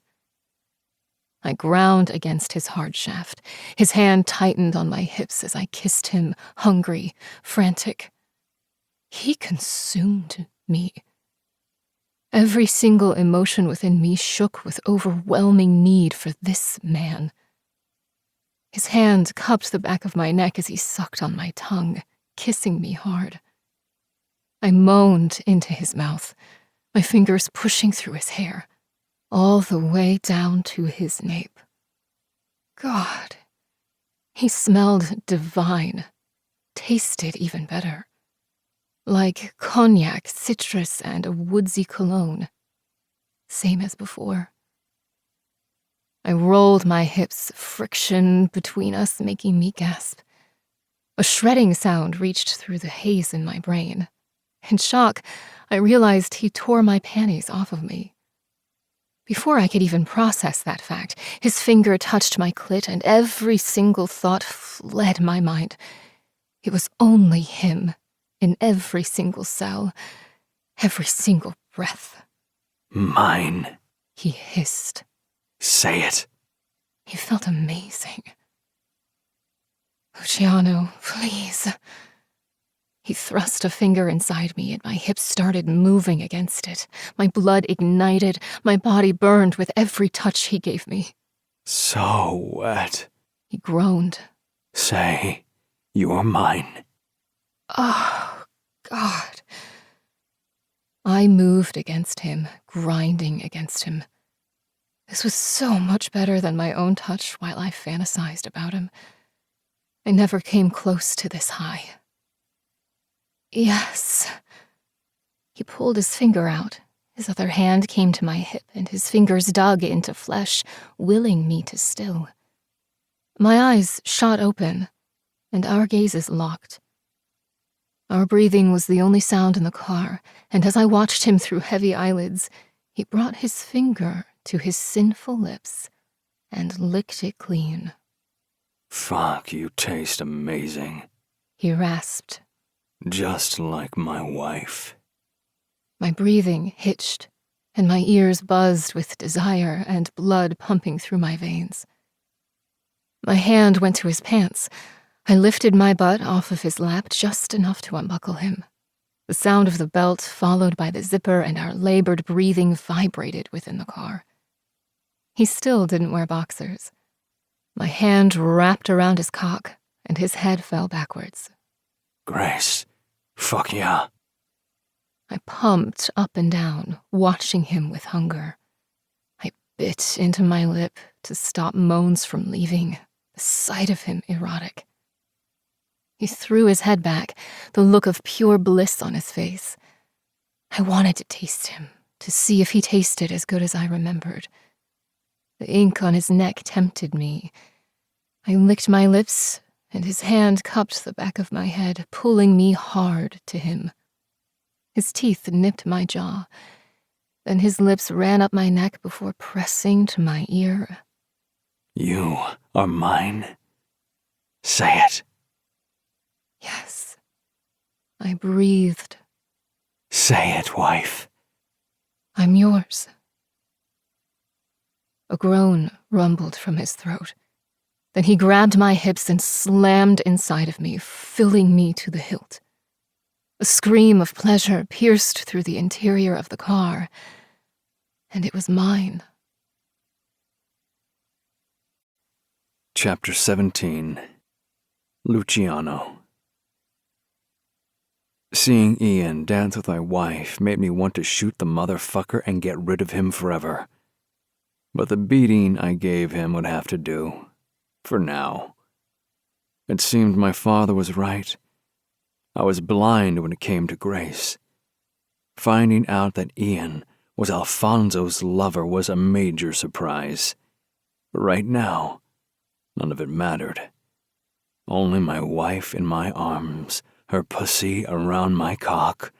I would never let her go. Annulment was a bullshit excuse. I'd make her love me, stay with me, forever. I'm yours. Her soft voice and her moans were an addiction. She was my addiction. I thrust inside her, my fingers digging into her soft flesh. It was home. She was home. She froze, and I instantly followed suit. What's the matter, Tesoro? Fuck, I hope I wasn't too rough and hurt her. We need a condom. She breathed. Resentment swam inside my chest. I was her husband. How many men did she put a condom on? I pushed the thoughts away. She was mine. She told me she was mine. I'd make her keep that word for the rest of our lives. I was hers, and she was mine from this day forward. No. I thrust up into her again, the heat and tightness gripping my cock. Her head fell into the crook of my neck. Her moans she tried to hold back right at my ear. You are my wife. I pulled her dress straps down. They fell off her slim shoulders, exposing her strapless nude bra, and I reached behind her to unhook it. Her full breasts at my full view. Luciano, we need a... You are my wife, I repeated, and bent my head to take her nipple in between my teeth. I tugged on it with my teeth, and a sharp cry escaped her. I grabbed her hips once more, moving her hard on me. She ground against me, up and down, her clit against my pelvis. Her moans became louder with each pump. I was so close to exploding. I gritted my teeth hard, wanting to ensure her pleasure before mine. She disarmed me, stripped away all my fucking reason, and she wasn't even trying. You'd think I was a teenage boy having his first fuck. Because this was what my wife did to me every single time. Every time with her was better, new, and all-consuming. She was my storm and my calm. She had the power to tear me to pieces. Luciano, I'm so close. She moaned against my lips. I reached between our bodies and rubbed her clit. Her body grinding against mine, her tight pussy around my cock. Ask me to come inside you, I demanded, my voice rough. Her moans were loud, her breathing labored. I watched her pale skin flush through heavy lids, and she looked like a goddess riding my cock. Ask me, I groaned, ready to explode. Please come inside me.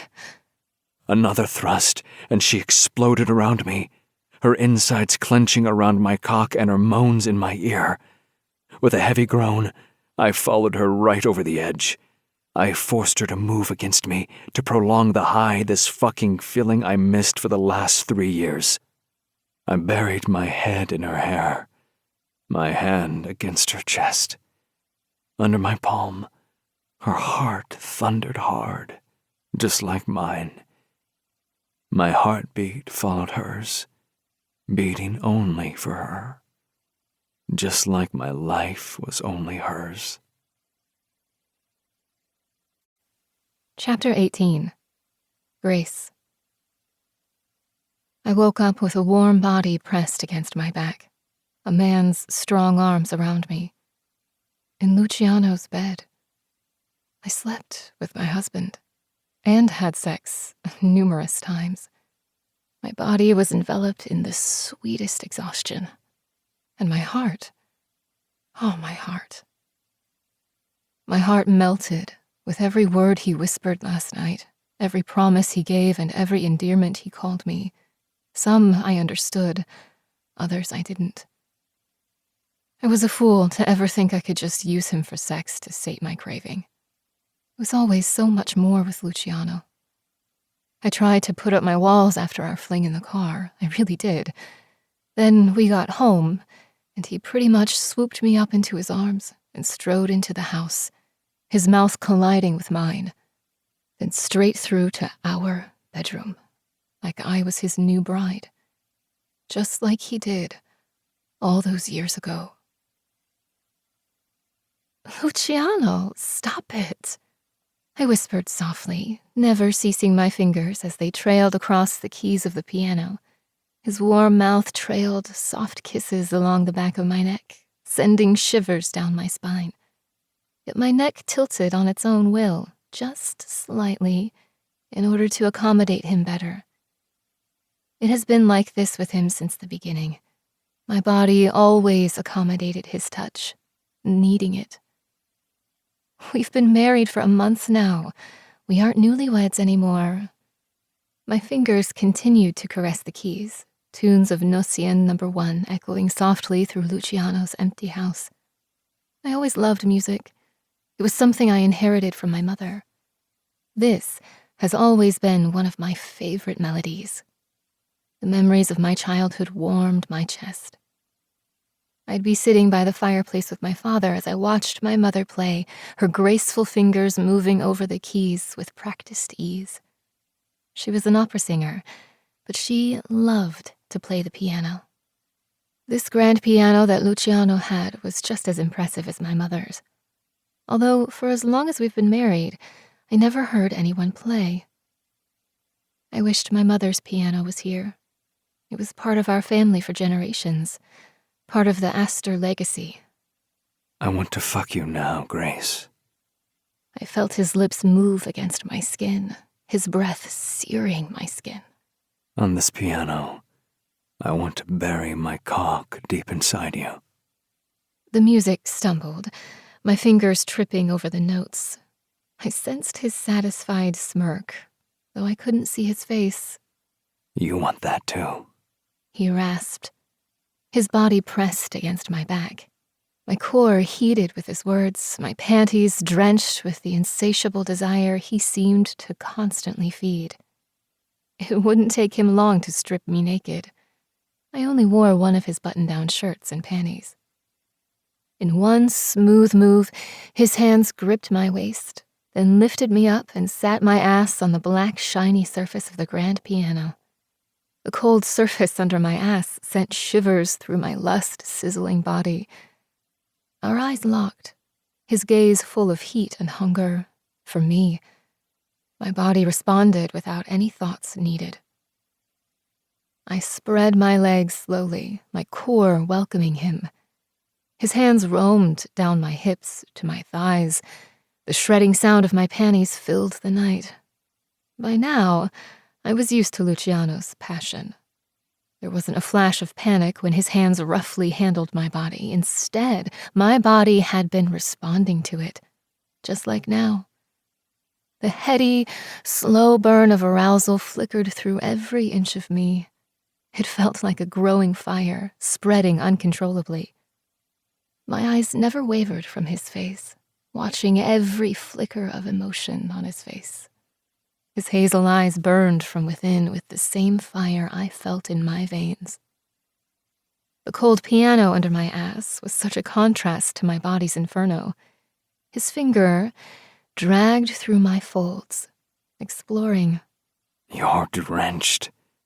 A groan tore through his throat, and every fiber of me vibrated to his words. For me. It didn't matter how many times he touched me. Each time felt new, better with him.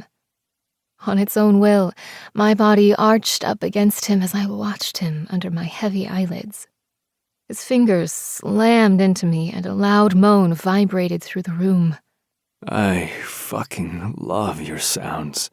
He groaned. I barely had time to draw a quick breath before his other hand fisted my hair and his mouth crashed down on mine, angling my head for deeper tongue penetration. His kiss was hard, demanding, and my legs hooked around his waist. Take the shirt off. He rasped. I want to see every inch that belongs to me. In rushed movements, I obeyed his command, and in seconds I sat naked on his piano, waiting for what was coming next. He stepped closer to me, both my thighs wrapping around his waist.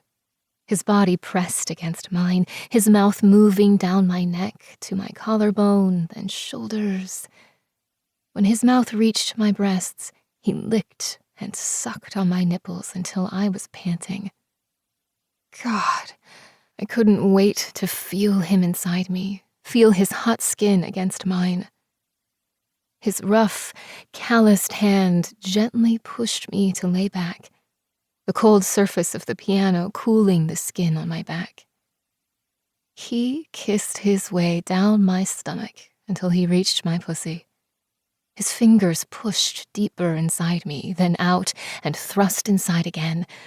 My hips rocked against him, my head whipped from side to side. I closed my eyes, flying high, relishing in the sensation. Keep your eyes on me, Tesoro, he commanded in a hoarse voice. I opened my eyes, and seeing my husband between my thighs nearly unraveled me. My back arched off the piano as he pinched my nipple with his other hand. Please, Luciano, I begged. What do you need? He knew what I needed. Nobody was ever so in tune with my body as this man. His mouth reached my pussy. He was so close. The anticipation was killing me. I wanted his mouth on my sensitive folds. I ached for him there. He must have taken pity on me because I felt his teeth scrape over my clit just before he sucked on it. A delightful shiver rippled through my body. Ah! My fingers intertwined through his hair, his soft strands of familiarity I never wanted to give up. His mouth was merciless, licking and sucking my pussy, his finger working in and out of me. He devoured me, sucking hard on my clit and thrusting his tongue inside me. My insides quivered, reaching higher and higher for the peak. The overload of sensation caused me to yelp, my body withering away from him. But my husband's hands clamped on my hips, forcing me to hold still till my body came apart. Fuck! I screamed as an orgasm rippled through me and white lights flashed behind my eyelids.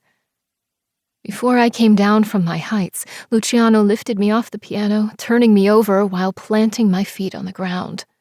Bend over and brace yourself, he demanded hoarsely. I barely followed his command, placing my palms flat against the piano, the cold surface against my chest sending goosebumps through every inch of my heated skin. He made quick work of getting rid of my pajama pants. His hand gripped my hips, and he drove into me from behind, my body still shivering with the orgasm. One deep thrust through my clenching pussy, and I was ready for him. Every fiber of me was so in tune with his needs, just as he was with mine. Don't ever forget who you belong to, he growled. He pounded into me, his grunts mingling with my whimpering moans. The sound of piano notes penetrated through my sex-drenched fog. With each plunge of his, my body pushed against the keyboard, creating a note in tune with his thrusts. That's right, he groaned. You are mine. He thrust into me again, hard and deep. The sounds from the strings resonated through the room as he fucked me hard. The sound of flesh slapping against flesh in tune with the deep notes. The pure sensation of fire and my love for him melted into liquid gold as another volcano erupted. I pressed my mouth against my hand in an attempt to muffle my screams. Luciano's own roar followed right behind me as his cock pulsed inside me, spilling his release. I felt his strong body pressed against my back, and any rational thought evaporated, leaving only the passion for this man. The music notes created by our bodies pressing against the keys ended. Our bodies sated, and every single piece of me fluttered away, straight into my husband's arms. As I took a deep breath, I tried to shift when he scooped me up into his arms. "What are you doing?" I gasped at his sudden movement. I'm carrying my bride over the threshold of my bedroom. I should have known I had fallen for him that day. Luciano's big body stirred behind me, his arm tightening around my waist. God, it felt good having his arm around me, but it was stupid. I shouldn't have succumbed to my desire for him. Yet my body didn't mind at all. I was relaxed and sated more than I have been in years. I risked glancing over my shoulder and found my husband sound asleep. His sharp features were still striking, even in sleep, but there were also traces of a gentle boy he once was, before he became a ruthless and dangerous man. His dark hair fell over his eye, and I knew it was soft as silk. Our son had the exact same hair color as his father. God, I wanted to twist around and wrap my arms around my husband, touch his hair, his inked skin, make him mine. But I didn't want to risk waking him up. And truthfully, he wasn't mine. Not really. Most of the night, what we'd done was intense, rough, like two starving humans that hadn't experienced touch in far too long. I preferred that to the gentleness. His softness and tenderness would break me. After all night of starved and greedy sex, he took me into the shower and tore down every inch of my walls. I was grateful for the shower sprinkling water all over my face, because what we had done felt damn close to lovemaking. The water from the shower hid my tears that escaped, rolling down my face at hearing my husband murmur words of love as he slowly slid in and out of me. Slowly wiggling out of his warm, strong grip, I grabbed my panties and one of his shirts. Before leaving, my gaze traveled over his muscled body. Ink covered so much of his skin. Sleeves of ink painted both of his arms and hands. His chest and torso had magnificent tattoos that I could spend days studying. My eyes lingered on his chest, and then I saw it, and my heart skipped a beat. It can't be. Leaning closer, that was when I saw it. Sola Grazia, by grace alone. The tattoo over the left side of his chest. He didn't have it before. How did I not notice it the morning Matteo fell asleep against him? Was there a meaning to this tattoo? It could mean nothing. Yes, it's probably better not to read too much into that. I tiptoed towards the door, softly opened the bedroom door with a silent click, and snuck out of his room like a thief, then rushed to Ella. Before passing by Matteo's room, I checked on my son. Still in a deep sleep, his hair fell down on his forehead in exactly the same manner as his father's. I reached out, brushing it off his forehead gently. My son has been my heart from the second I felt him move inside me. Living without Luciano shattered my heart, but living without Matteo would break me. I had to ensure he was safe, regardless of the cost, to me or anyone else. Leaving his room, I continued toward Ella's room. We ran into each other 10 feet from her bedroom door. She was coming from the opposite direction, wearing someone else's shirt. Massimo's, if I had to guess. Our eyes locked, both of us in a state of undress. She gave me a sheepish smile. "I guess we both had a wild night," I muttered, shaking my head. It would seem both of us were stupid. "But what a night," she replied wistfully. With a soft chuckle, although somewhat coated with bitterness, we both entered her room. "I thought of something," I told her. I wouldn't grill her about Massimo. She'd tell me if she needed to talk about it. It was the same with me. That was what made us great friends. We trusted each other and always listened when the other needed to vent. But we never asked, pried, or demanded to know it all. What? I pulled her into her room, and we sat down on her bed before I started. My grandmother usually holds her annual gala every year. It is supposed to be tomorrow. What if we made an appearance there? Grandma and Uncle usually never miss it. She frowned. Yeah, I remember, but what good would that do? We could take them both down, there. The silence followed, our gazes locked. We had never killed. I never thought I'd hurt another human being. It wasn't me. But if it came down to them or us, well, it had to be them. I'll do it, I murmured. My family had taken so much from me, but even with all that knowledge, the thought of killing them didn't come easily. But that's not going to fix our problem in full, though. What do you mean? Even with them gone, that agreement of selling me still stands. It has been standing for centuries. Same is true for your parents' agreement for you. My uncle might have ruined your family, but he sold that agreement to Benito King. What are you saying, Grace? Heartbeat of silence. We have to kill all the kings. Are you suicidal? I understood her hesitation. After all, the King family has been known for their cruelty, ruthlessness, and bloodthirst. We'd have to kill them all at the same time, otherwise they'd hunt us down. And Grace, they wouldn't just kill us. I watched her expression, fear coloring her features. She was right. They wouldn't just kill us. They'd make us regret ever being born.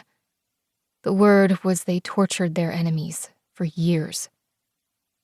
I know, I murmured. But what other way could we ensure they never got their hands on us? I took a deep breath in and then slowly exhaled. Gabriella, if they get their hands on us, we are dead anyhow. Fuck. I agreed with that word exactly. Either way, we were fucked, and we'd have to go into a lifetime of hiding. My heart squeezed painfully at the thoughts of not seeing Matteo every day. It made it hard to breathe. Surviving the loss of Luciano was hard, but I wasn't sure if I could survive losing Matteo. But he'll be alive. Luciano will ensure his safety as soon as he finds out he is his son. Matteo's safety was all that mattered. I wanted him to grow up into a man, a good man. Hopefully, Luciano would respect my wishes not to pull him into his criminal world. What about Cassio and Luca King? Ella questioned. What about them? Well, they are kings too. I frowned. It crossed my mind too. I didn't know what the deal was with them. How come they didn't know about the standing agreement between the Romano and the King families? I was certain they didn't know. Otherwise, they would have hauled my ass out of here the second they saw me. I don't know, I told her honestly. They are Benito King's sons, but it's like they don't know anything about all this. We couldn't waste time wondering what their deal was. We should probably kill them too. Ella's face portrayed shock. What if they are innocent? And what if they aren't, Ella? I retorted. They seem close friends with your husband, she murmured. And those 5 men, including your husband, I don't think we are a match for them. I know, but what do we do if they decide to enforce the agreement? They are kings, Benito's family, after all. Jesus, we had dinner with them. I blinked at her justification. So we should let them kill us because we had dinner with them? Rolling her eyes, she smacked my arm playfully. That is not what I am saying, but maybe we should consider they might not be connected to their father. I mean, you grew up under your uncle and have no connection to him. Maybe they are similar. I released a heavy sigh. Fine, I'll give you this one. Can you hack into their communication and see what the deal is with them? I don't think we are a match for Cassio and Luca King anyhow. If their relationship with their father is similar to mine with my uncle, we'll let them live. Ella chuckled, her eyes twinkling. I swear, woman, you sound bloodthirsty, and we haven't even killed a single person yet. I don't really like the idea of killing anyone, but I really don't want to be sold to some criminal. I can tell, Ella muttered. You're still trying to get over your current one. I am totally over the current one. Right. What does that mean? Why don't you just admit you're not over him? I am. No, you're not. Maybe your husband is not over you either. Now you're just talking stupid. I spat back. He was never into me, so there is nothing for him to get over. Right, that's why he beat Ian like some madman in the middle of a nightclub. Why are we talking about him? We have this life and death situation over our heads, and we're debating whether Luciano is or isn't into me. When we're dead, do you really think in the grand scheme of things it will matter? You think we won't get out of this alive? We'll damn well try. I observed her fidgeting with her hands. She was acting funny. Gabriella, what the fuck is the matter? Well, I kind of want to get out of it alive. I like Massimo. Like, a lot. I frowned. It was the first time she said those words out loud. I know you don't like him. I don't like Luciano for what he did to you, but I'm willing to give him a chance. Can you do the same for Massimo? Pushing my hands through my hair, that was still a mess from my tumbling last night with my husband, I looked at her incredulously. Sure, Ella, you know I love you and I want you to be happy. However, I'm not asking you to give Luciano a chance. Both of those assholes pointed their guns at me. I watched emotions flicker over her face. Besides, thinking about Massimo while we have the King family hunting for us, along with the Romano family, isn't the right thing to do right now. She exhaled in resignation. I know, but I'm tired of running. And I just know it will be worse this time. It was hard watching you last time, and your pregnancy was what helped us both get through. It was the only thing that drove us. What will we have this time? I blinked hard, several times, the sting of tears burning my eyes. We can't bring Matteo along. It's too risky. Luciano will make sure he is safe. The heavy admission clenched my heart. From the moment Luciano found us, running without Matteo was what I dreaded the most. My husband had set things in motion by dragging us all back. You have everything ready, so he knows he is his. I nodded, unable to get the words out. Chapter 19. Luciano. What the fuck happened here? Cassio's and Luca's grim expressions told me nothing good. This warehouse should be filled with their shipment of guns and drugs, yet it was empty. It almost felt like deja vu from that day when my location was hit. But my wife didn't know about this shipment.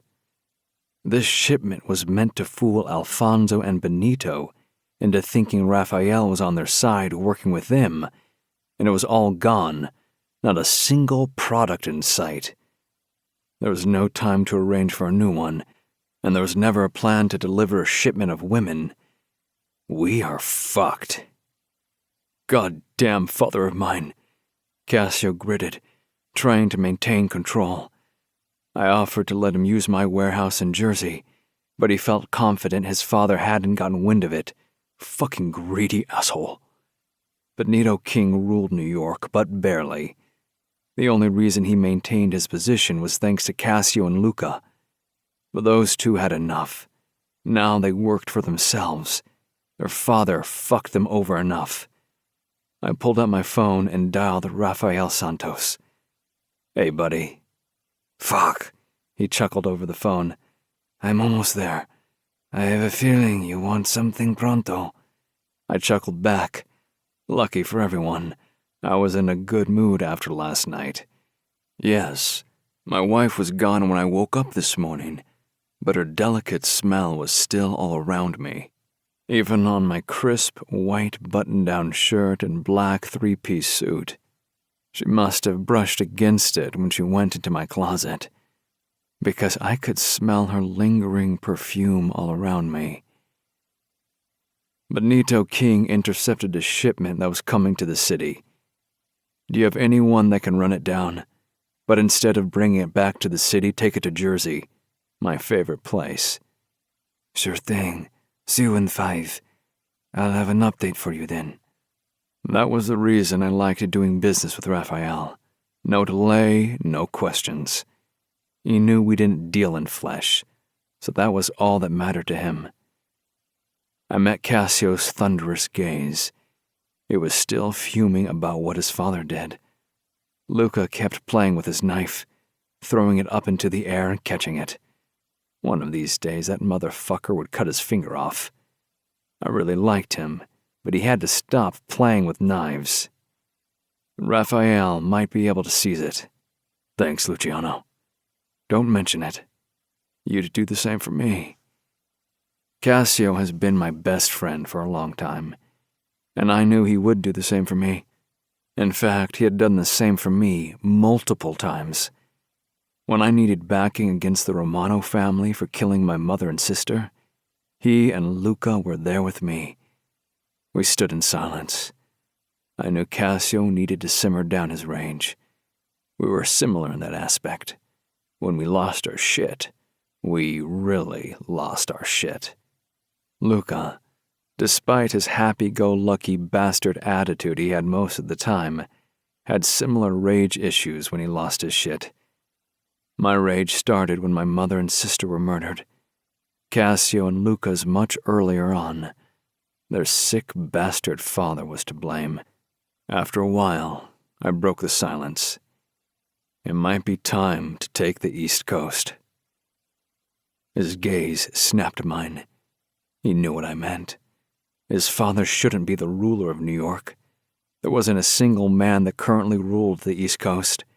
Yes, his father wanted to, but he'd never succeed. Nico, Luca, Alessio, and I would never work with him. Same was true for Rafael Santos, who owned Florida, and Vasily, who ruled New Orleans. "We have too much shit going on now," he muttered. "We'll always have too much shit going on."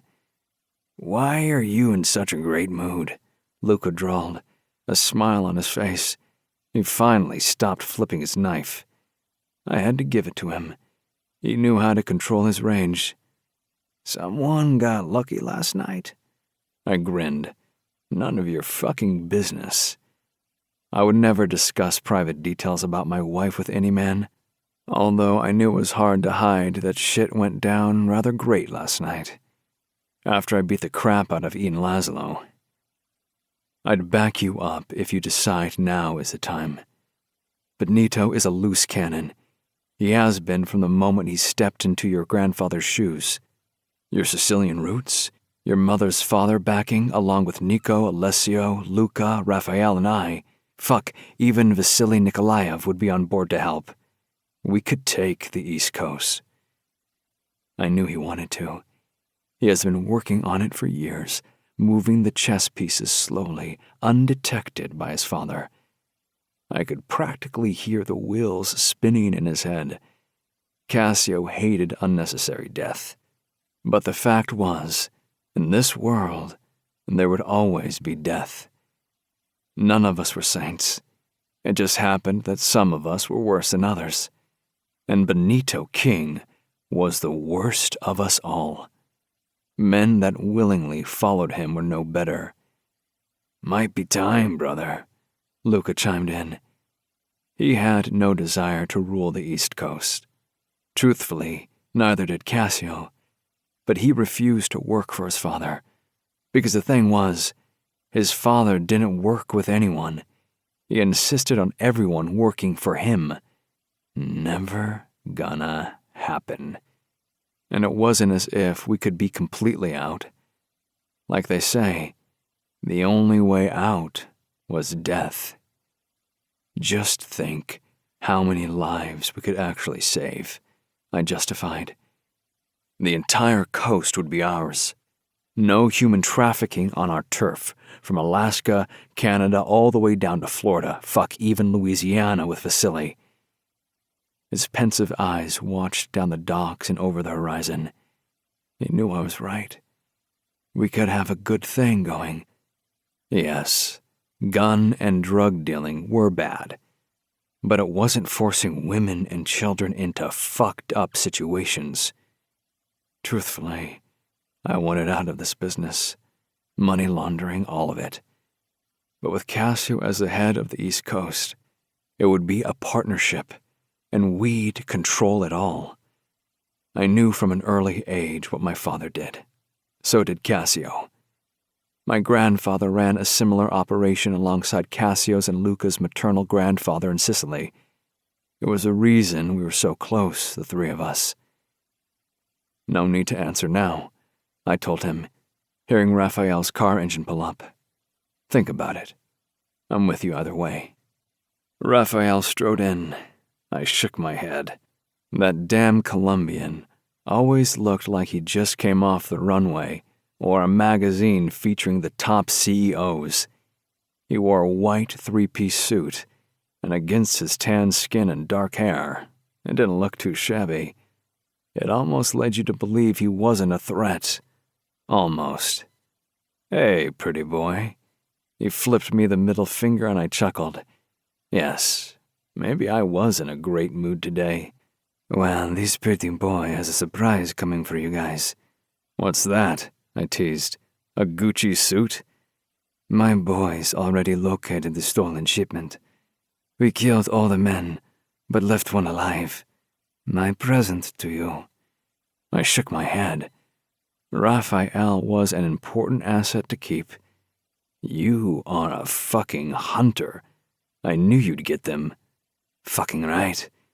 I glanced at Cassio. What do you say, Cassio? Want to question our suspect? Yes. I think it's time we made some changes around here. Let's teach our suspect who owns the East Coast. Fuck yeah, Luca muttered. Raphael grinned. He wasn't part of our conversation, but he knew the end game. Benito King had to go.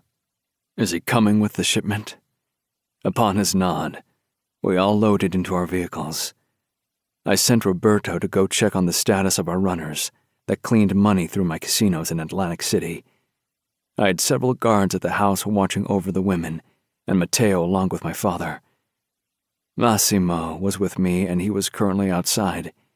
He had some shit to take care of with the technology he upgraded at the compound, along with every business I owned. Massimo is one of the rare men I trusted implicitly. If he changed anything about our security, I never questioned him. We all loaded into multiple cars. Cassio, Luca, Raphael, and I each had 3 men with us, along with 2 vehicles each. That way, if we were attacked, it was harder to get to us. We took the route of the Brooklyn Bridge. I remember the first date I took Grace on. I told her we would dine at a restaurant in the city. Her first request was whether we could take the Brooklyn Bridge route. It was her favorite way into the city. I was suspicious of her request and had taken 5 vehicles and extra men along with me. But the moment the car drove onto the bridge, she straightened up and stared out the window, the whole world forgotten. She loved to look over the river.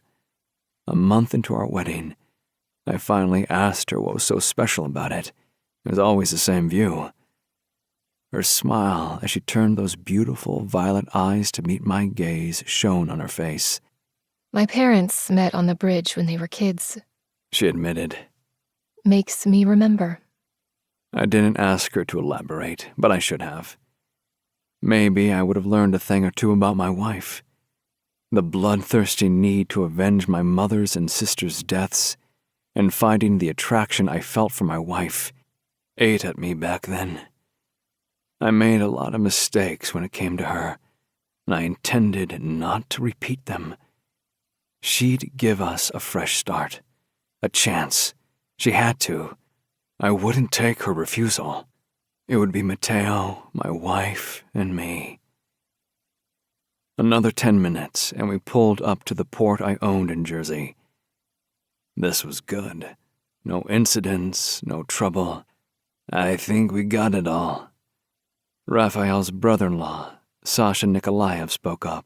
We got them while they were still on the boat, before they were able to dock. At least I was able to use my new sniper rifle. I left you one guy to play with. He smirked. His pale hair and pale blue eyes made him look very much like his oldest brother.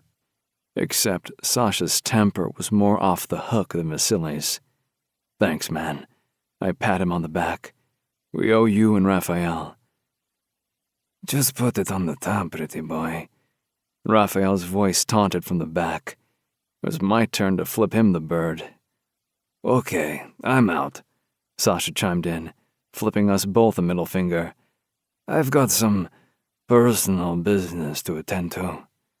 No doubt that meant there was a target on his list. Sasha and his half-brother Alexei Nikolaev were two of the best enforcers. We all strode into the warehouse. All Cassio's products were already offloaded and ready to go. I have 2 more men heading this way, so we can move the product, Cassio explained. None of us held on to our product long, especially not in one place. When Benito King was after it, we moved it even faster. Regardless that this was a set-up shipment for Alfonso, we operated in the same capacity. Not to mention that Alfonso and Benito tried to fuck us over many times over the years. The man sat tied up to a chair, his wide eyes darting between us all. He was probably trying to decipher the weakest one of us to the strongest. He did not have much success. He got himself into a pile of shit, probably wishing he was dead right now. The 4 of us stood in front of him, all our suits impeccable. Fuck, I really didn't dress for the occasion, Raphael muttered. I love this suit. Dude, you look like you were a virgin, Luca joked. Who wears a white suit? All the badasses.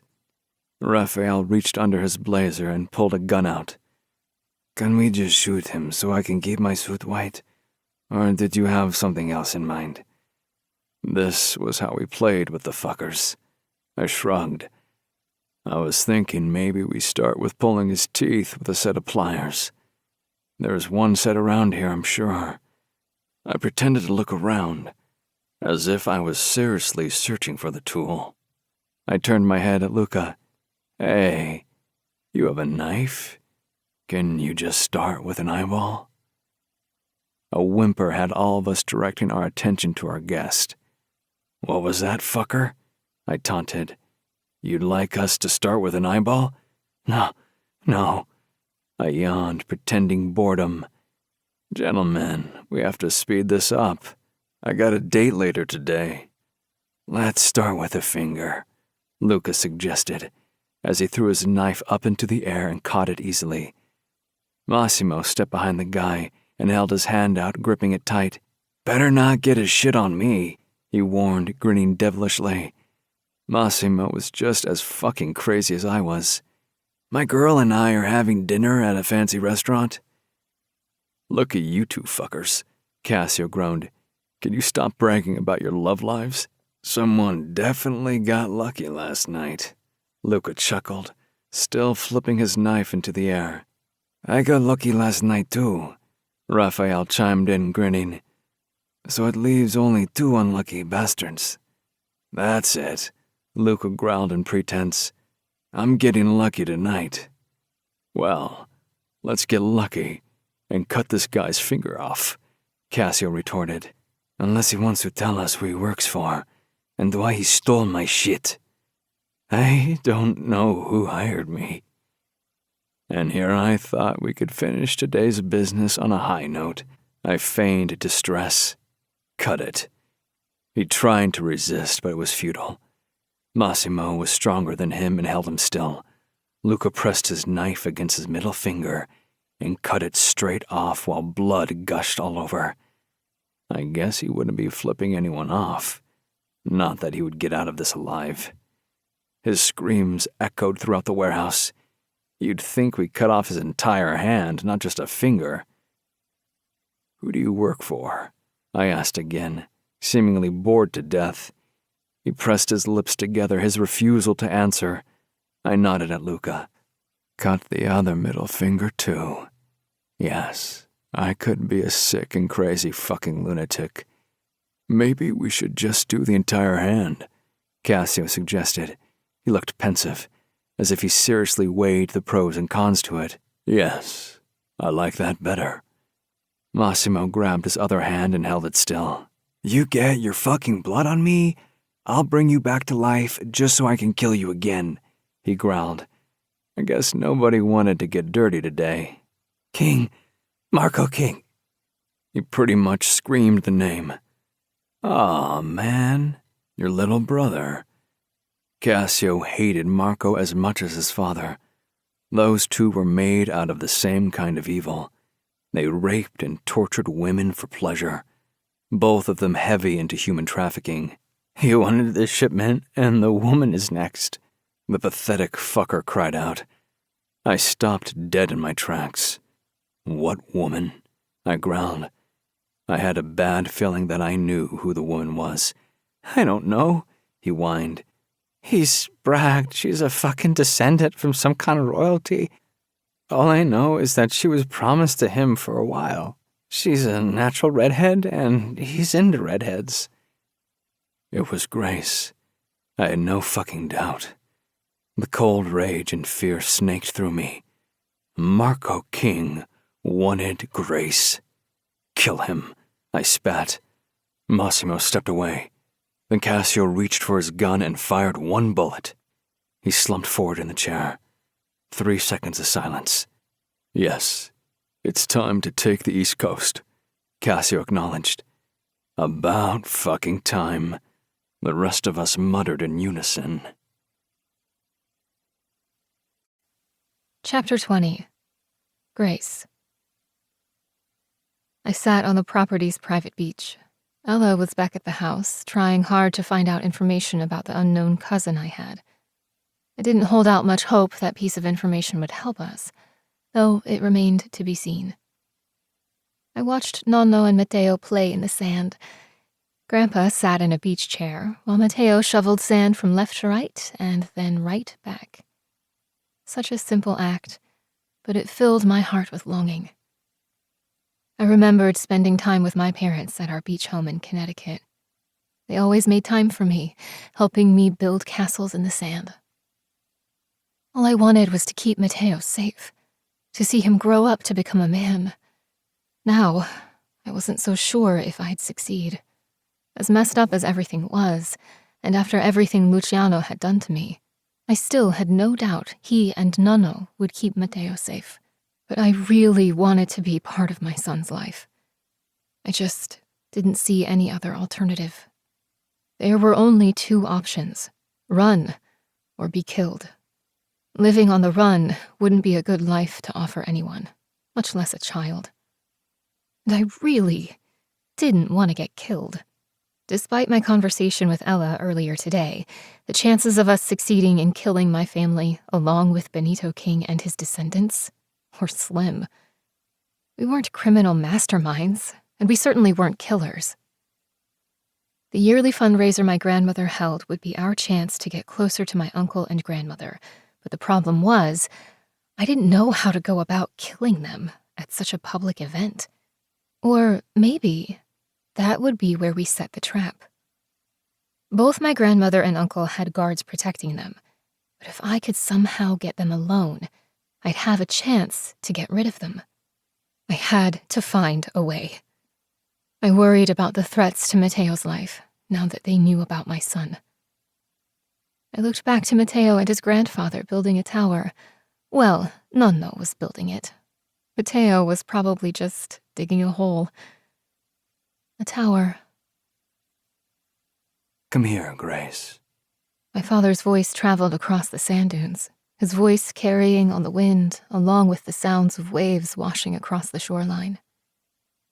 Coming!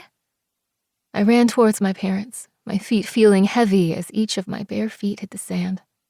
I loved the feeling of sand on my toes, but running in it was too hard for my little body. Occasionally, I'd trip and fall into the sand. At least the sand cushioned the fall. When I finally reached them, I threw myself into my mother's arms. She was beautiful. Her soft smile and voice always made everything better. Lifting me up into her arms, my dad leaned over and placed a gentle kiss onto my forehead. I have a story to tell you, my little Grace. I'm not little anymore, I objected on a pout. I turned 5 yesterday. And you are such a big girl, my mother cooed. But you will always be our little girl. Always our baby.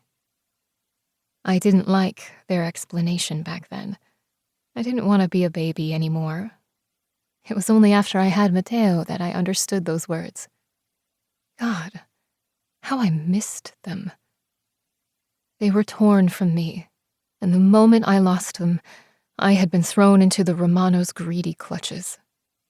Yes, we shared the last name, but my uncle and grandmother were nothing like my father and mother. They were nothing like Grandma and Grandpa Astor. Look, Grace.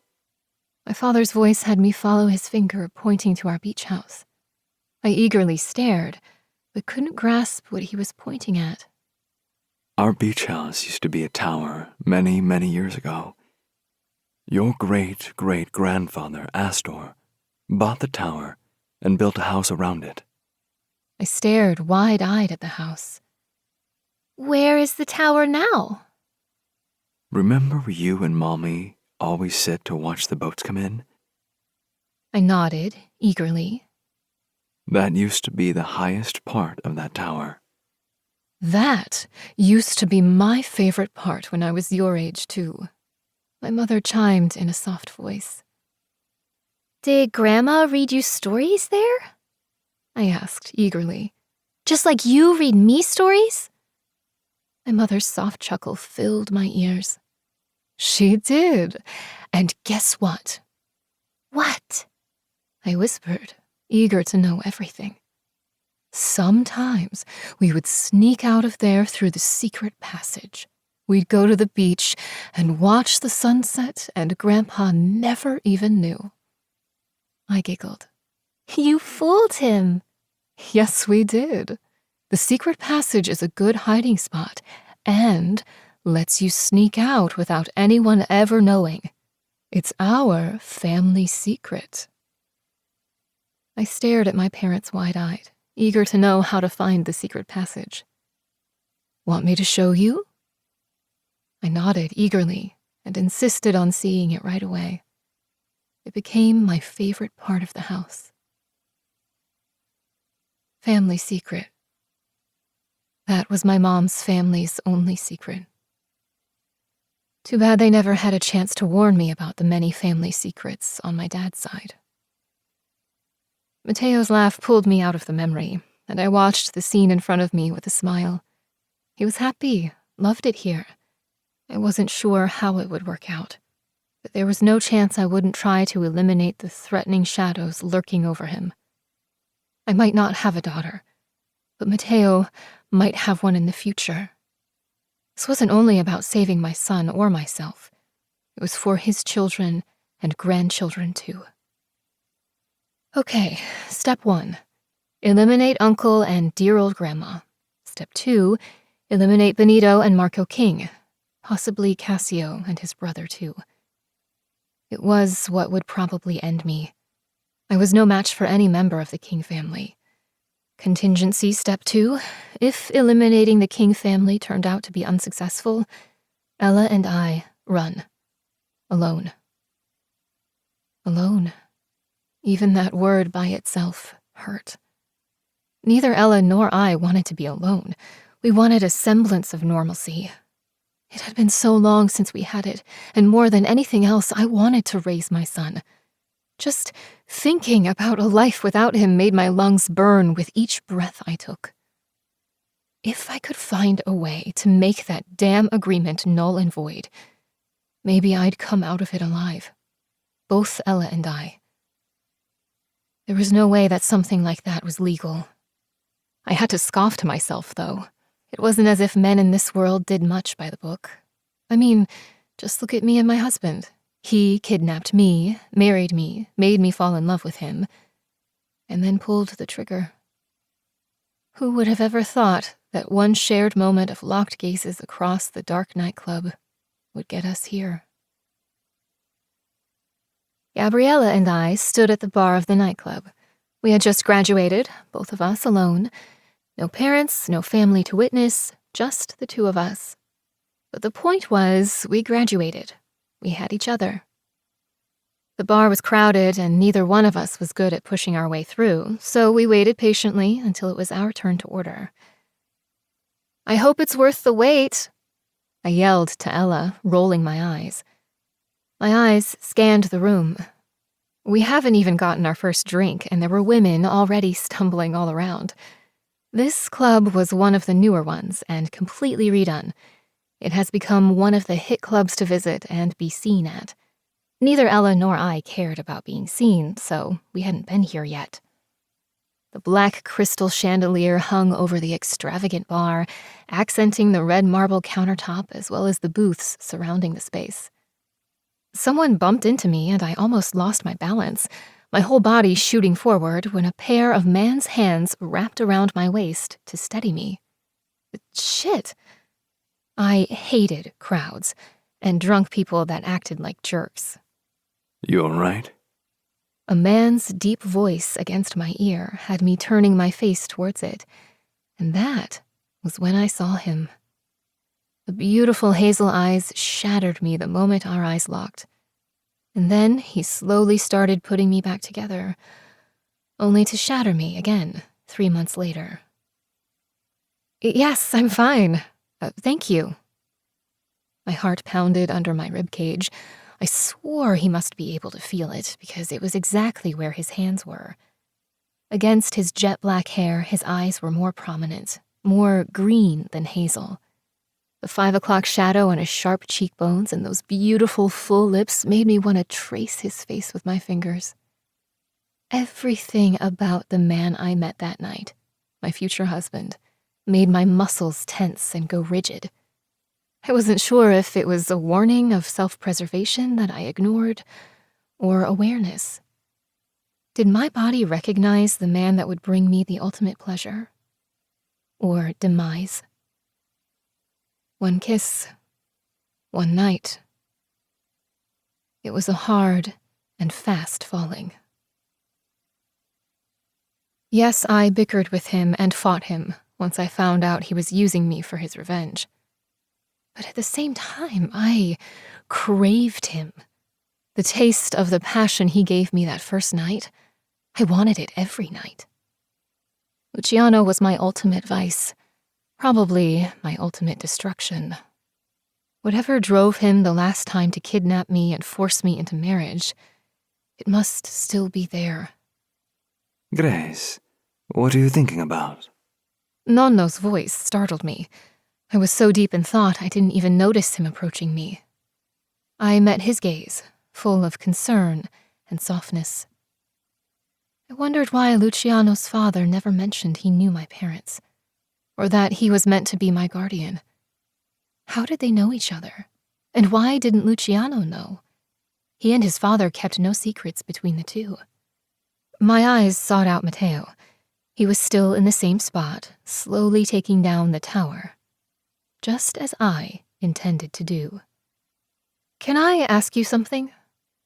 I turned my gaze back to Nonno. He had never given me a reason not to trust him. Unlike Luciano, his father had consistently been kind and welcoming. Even more importantly, he had been honest. Of course. He must have expected a long discussion because he sat himself next to me. How did you know my parents? You too, huh? What do you mean? Luciano asked the same question. Oh. Your father and I had a common goal. It was to stop Alfonso Romano and your grandmother from human trafficking. But then we became friends. My wife and your mother got along well, and obviously your father and I. My father and Luciano's father were friends. He must have trusted Nonno explicitly if he designated him as my guardian, more than his own family. Two such vastly different backgrounds, yet they were friends.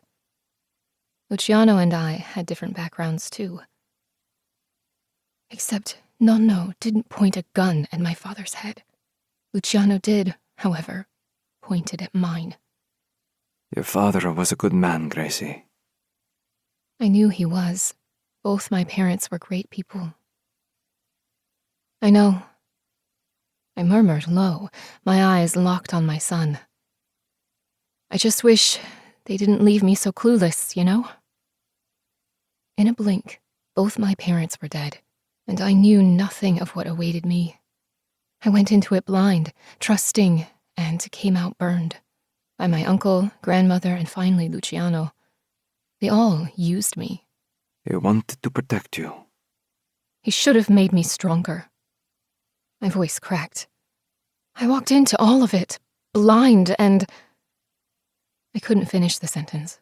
The memory of those dark days when I had to endure my uncle and grandmother screamed in my mind.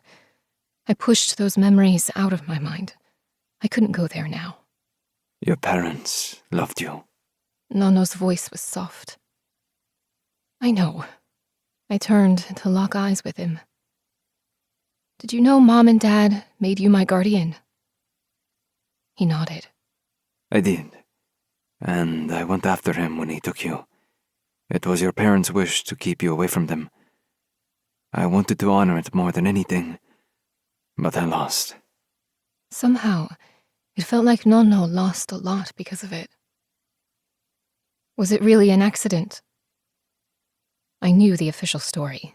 I've read the newspaper, but I suspected there was more to it. No, Gracie.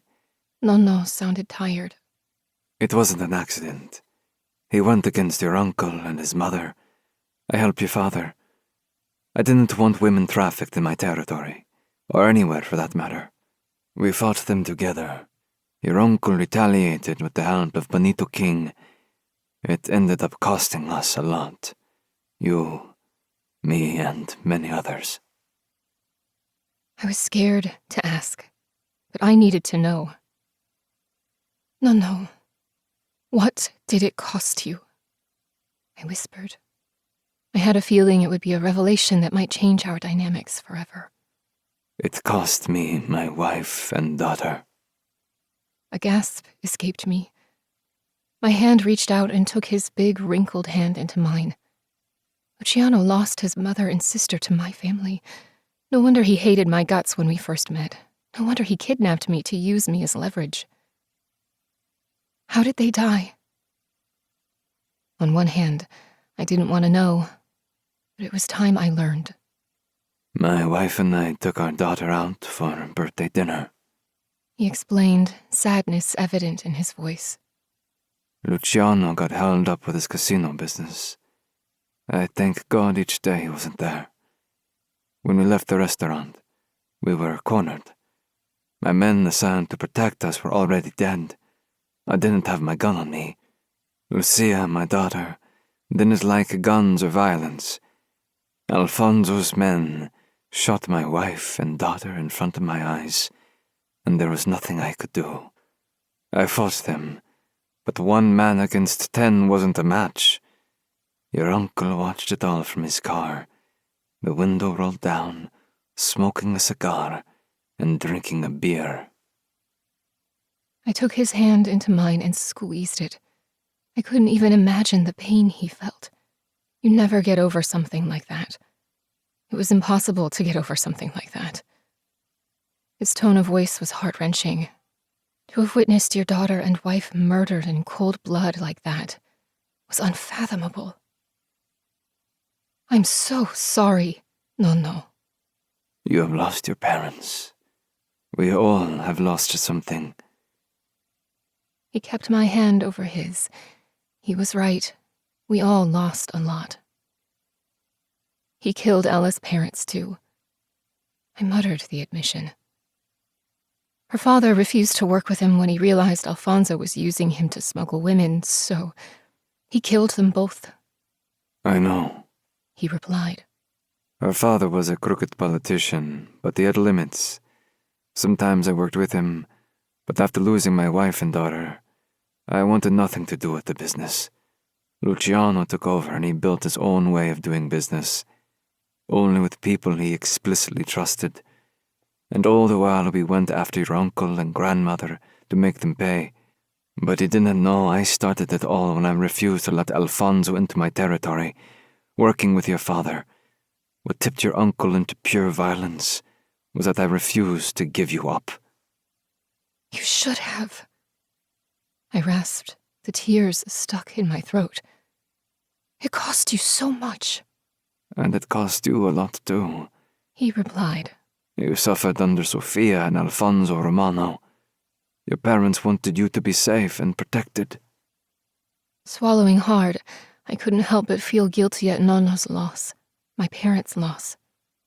All because the King family wanted a fucking Romano belle for their auction. I miss Mom and Dad. I choked the words out.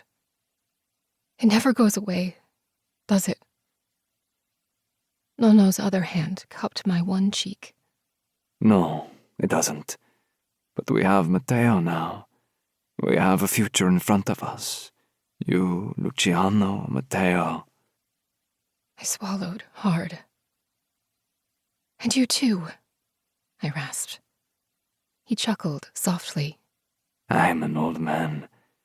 I will be joining my wife and daughter sooner than you and your husband. And definitely sooner than our little Matteo. I glanced at my son, his concentration on the sand. He had a big grin on his face, and the breeze shifted his curls onto his forehead.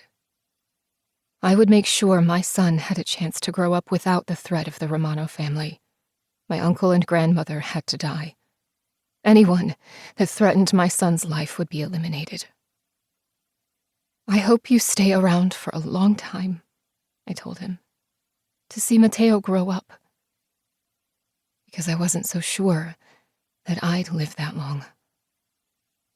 The sound of seagulls above us and waves rolling off the shore mixed with Matteo's enthusiastic babble, while Nonno and I both sat lost in our own memories and regrets. At least I had those. Wishing Nonno hadn't tried to do the right thing so his wife and daughter would still be here among the living. What are you thinking, daughter? He questioned me.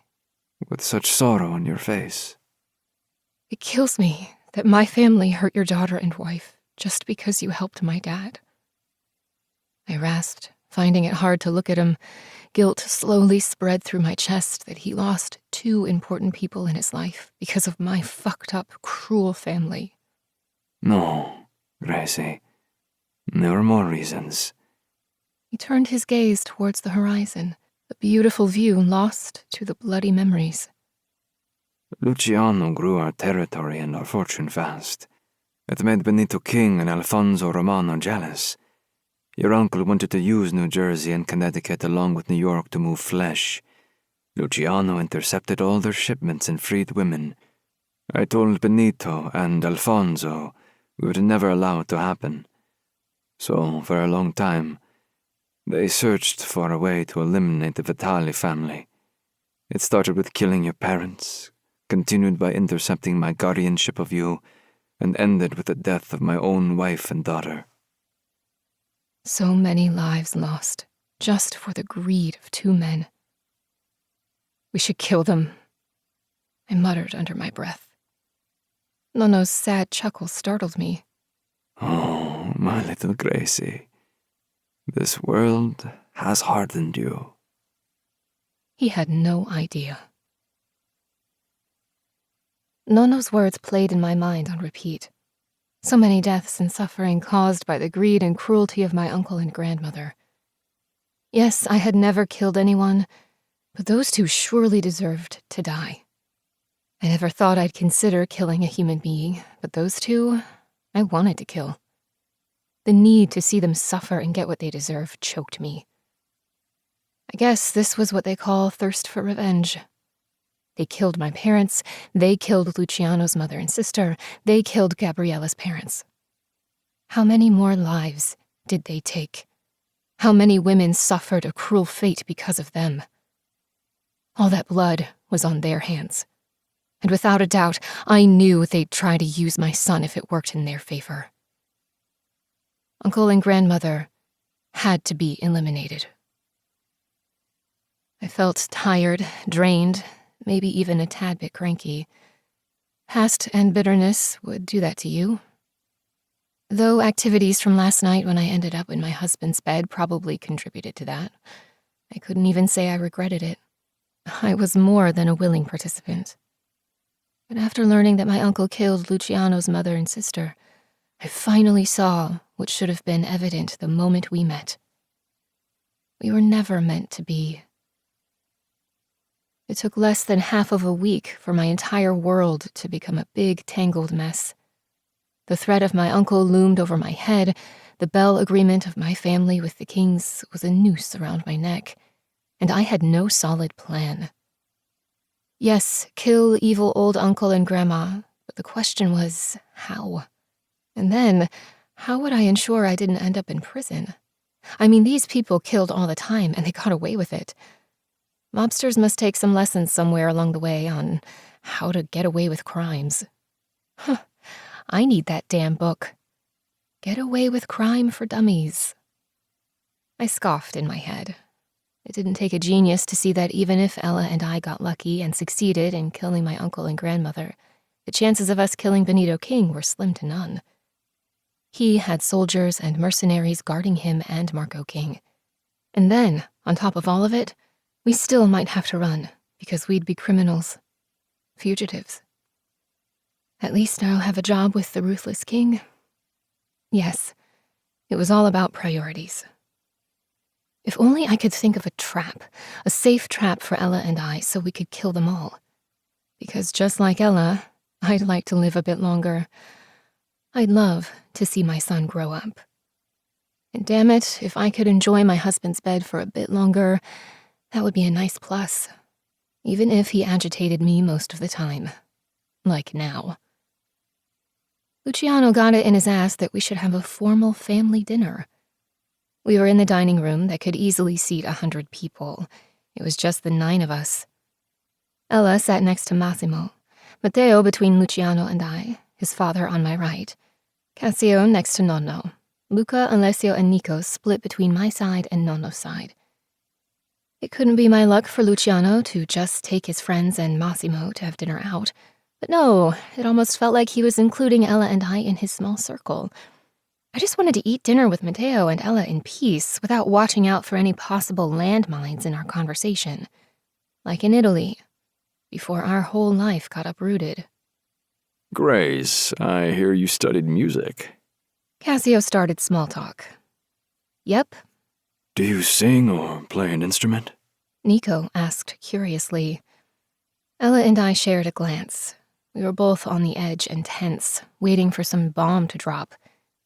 She was irritated that finding out information on Uncle's offspring proved to be elusive, and was scared that at any second we'd be dragged into the auction, sold to a cruel mobster.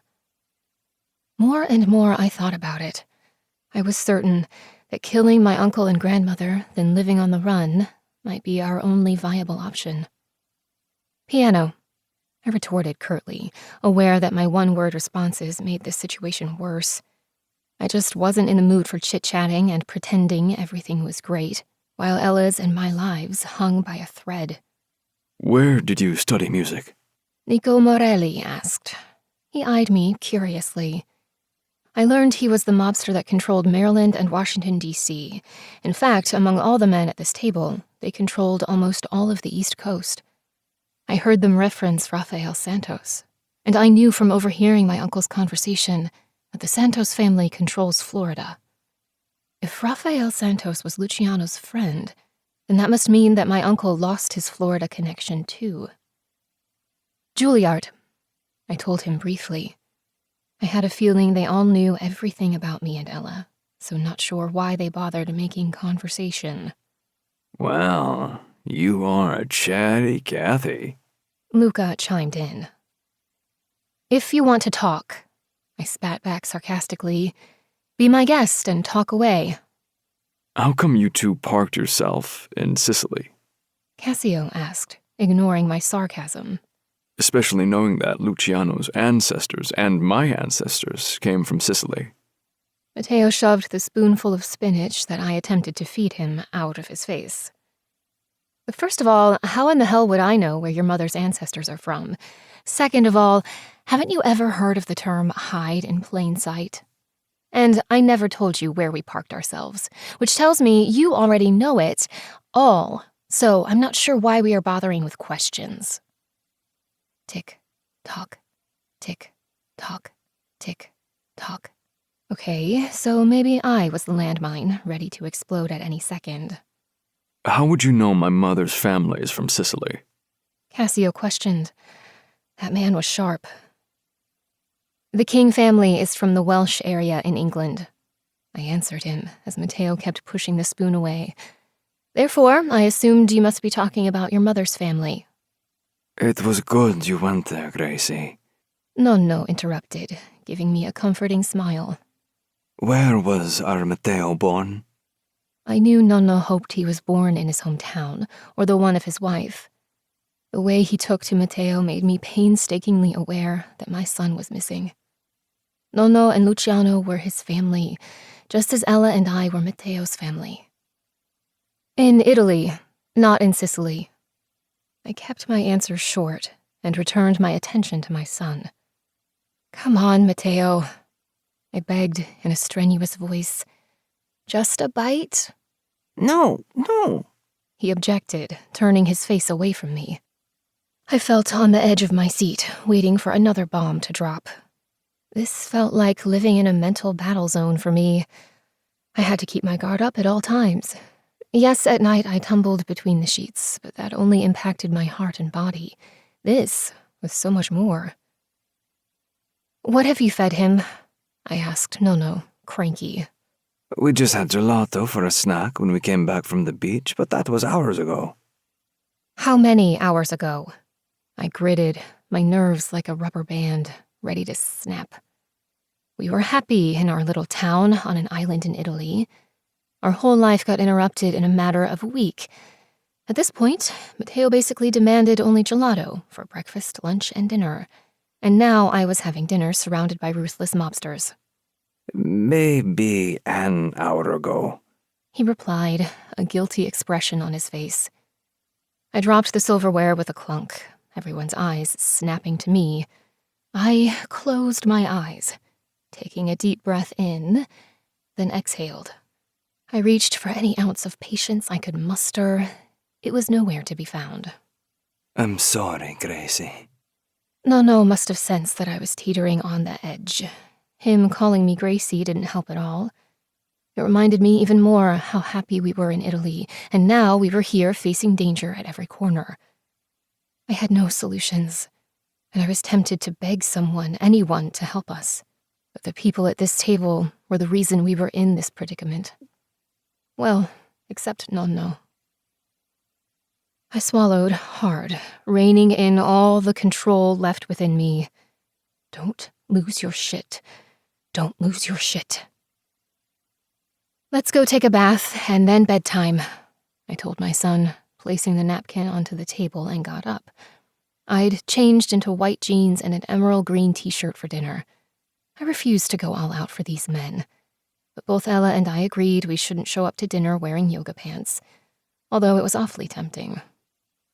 I kicked off my high heels, ready to pull Matteo out of his high chair. No sense in strutting around the house in high heels. I wasn't a trophy wife. Here, let me try. Luciano offered.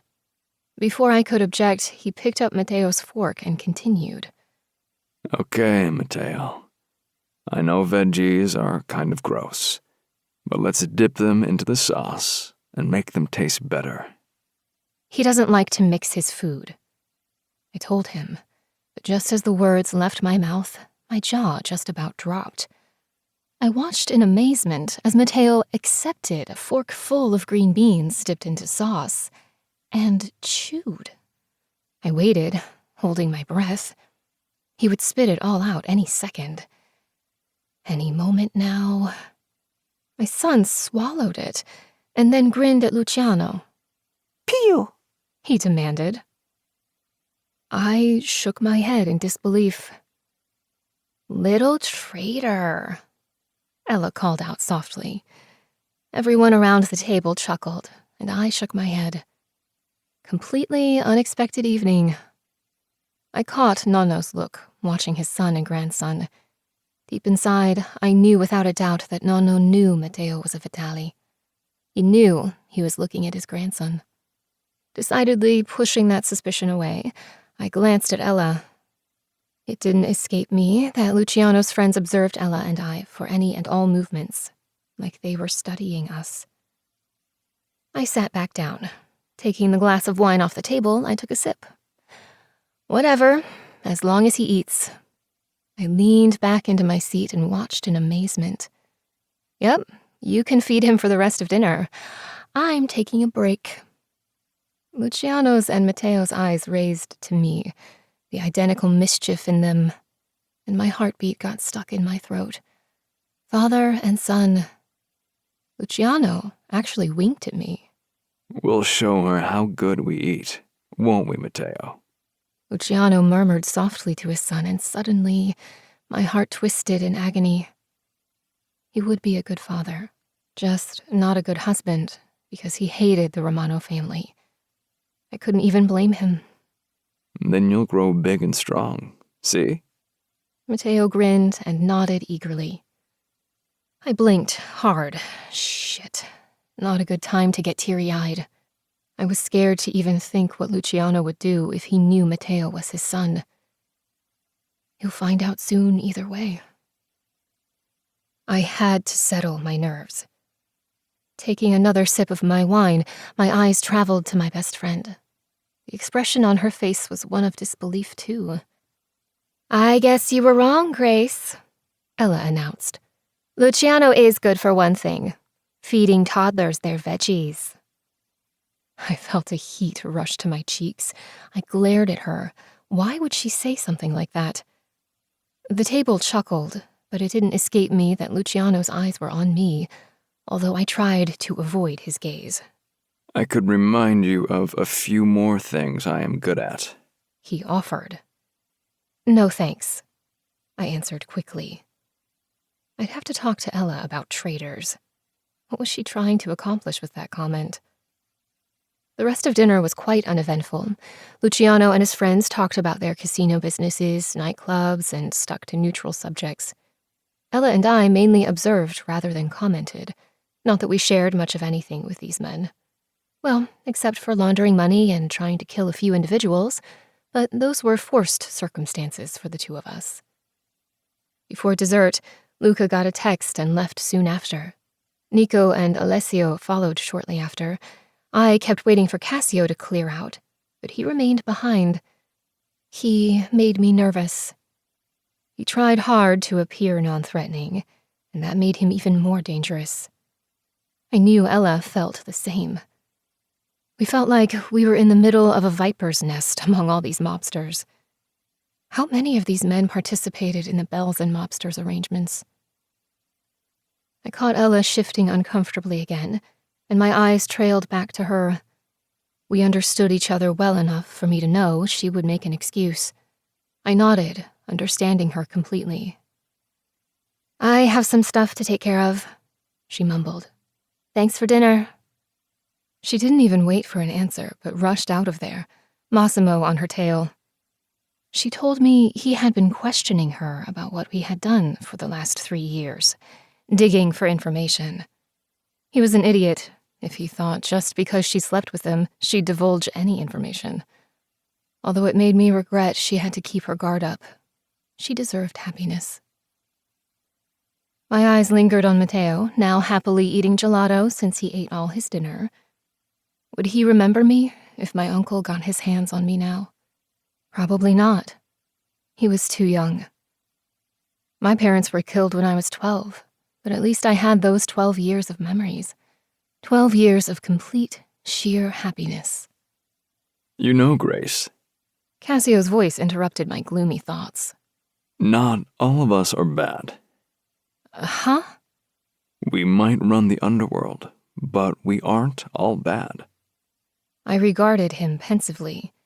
It was an odd statement to make. Was he trying to tell me he knew about the arrangement my family had and disagreed with it? Or he disagreed with human trafficking in general, or something entirely different? Okay, so tell me who is bad and who isn't, I asked him. His lips turned into a smirk.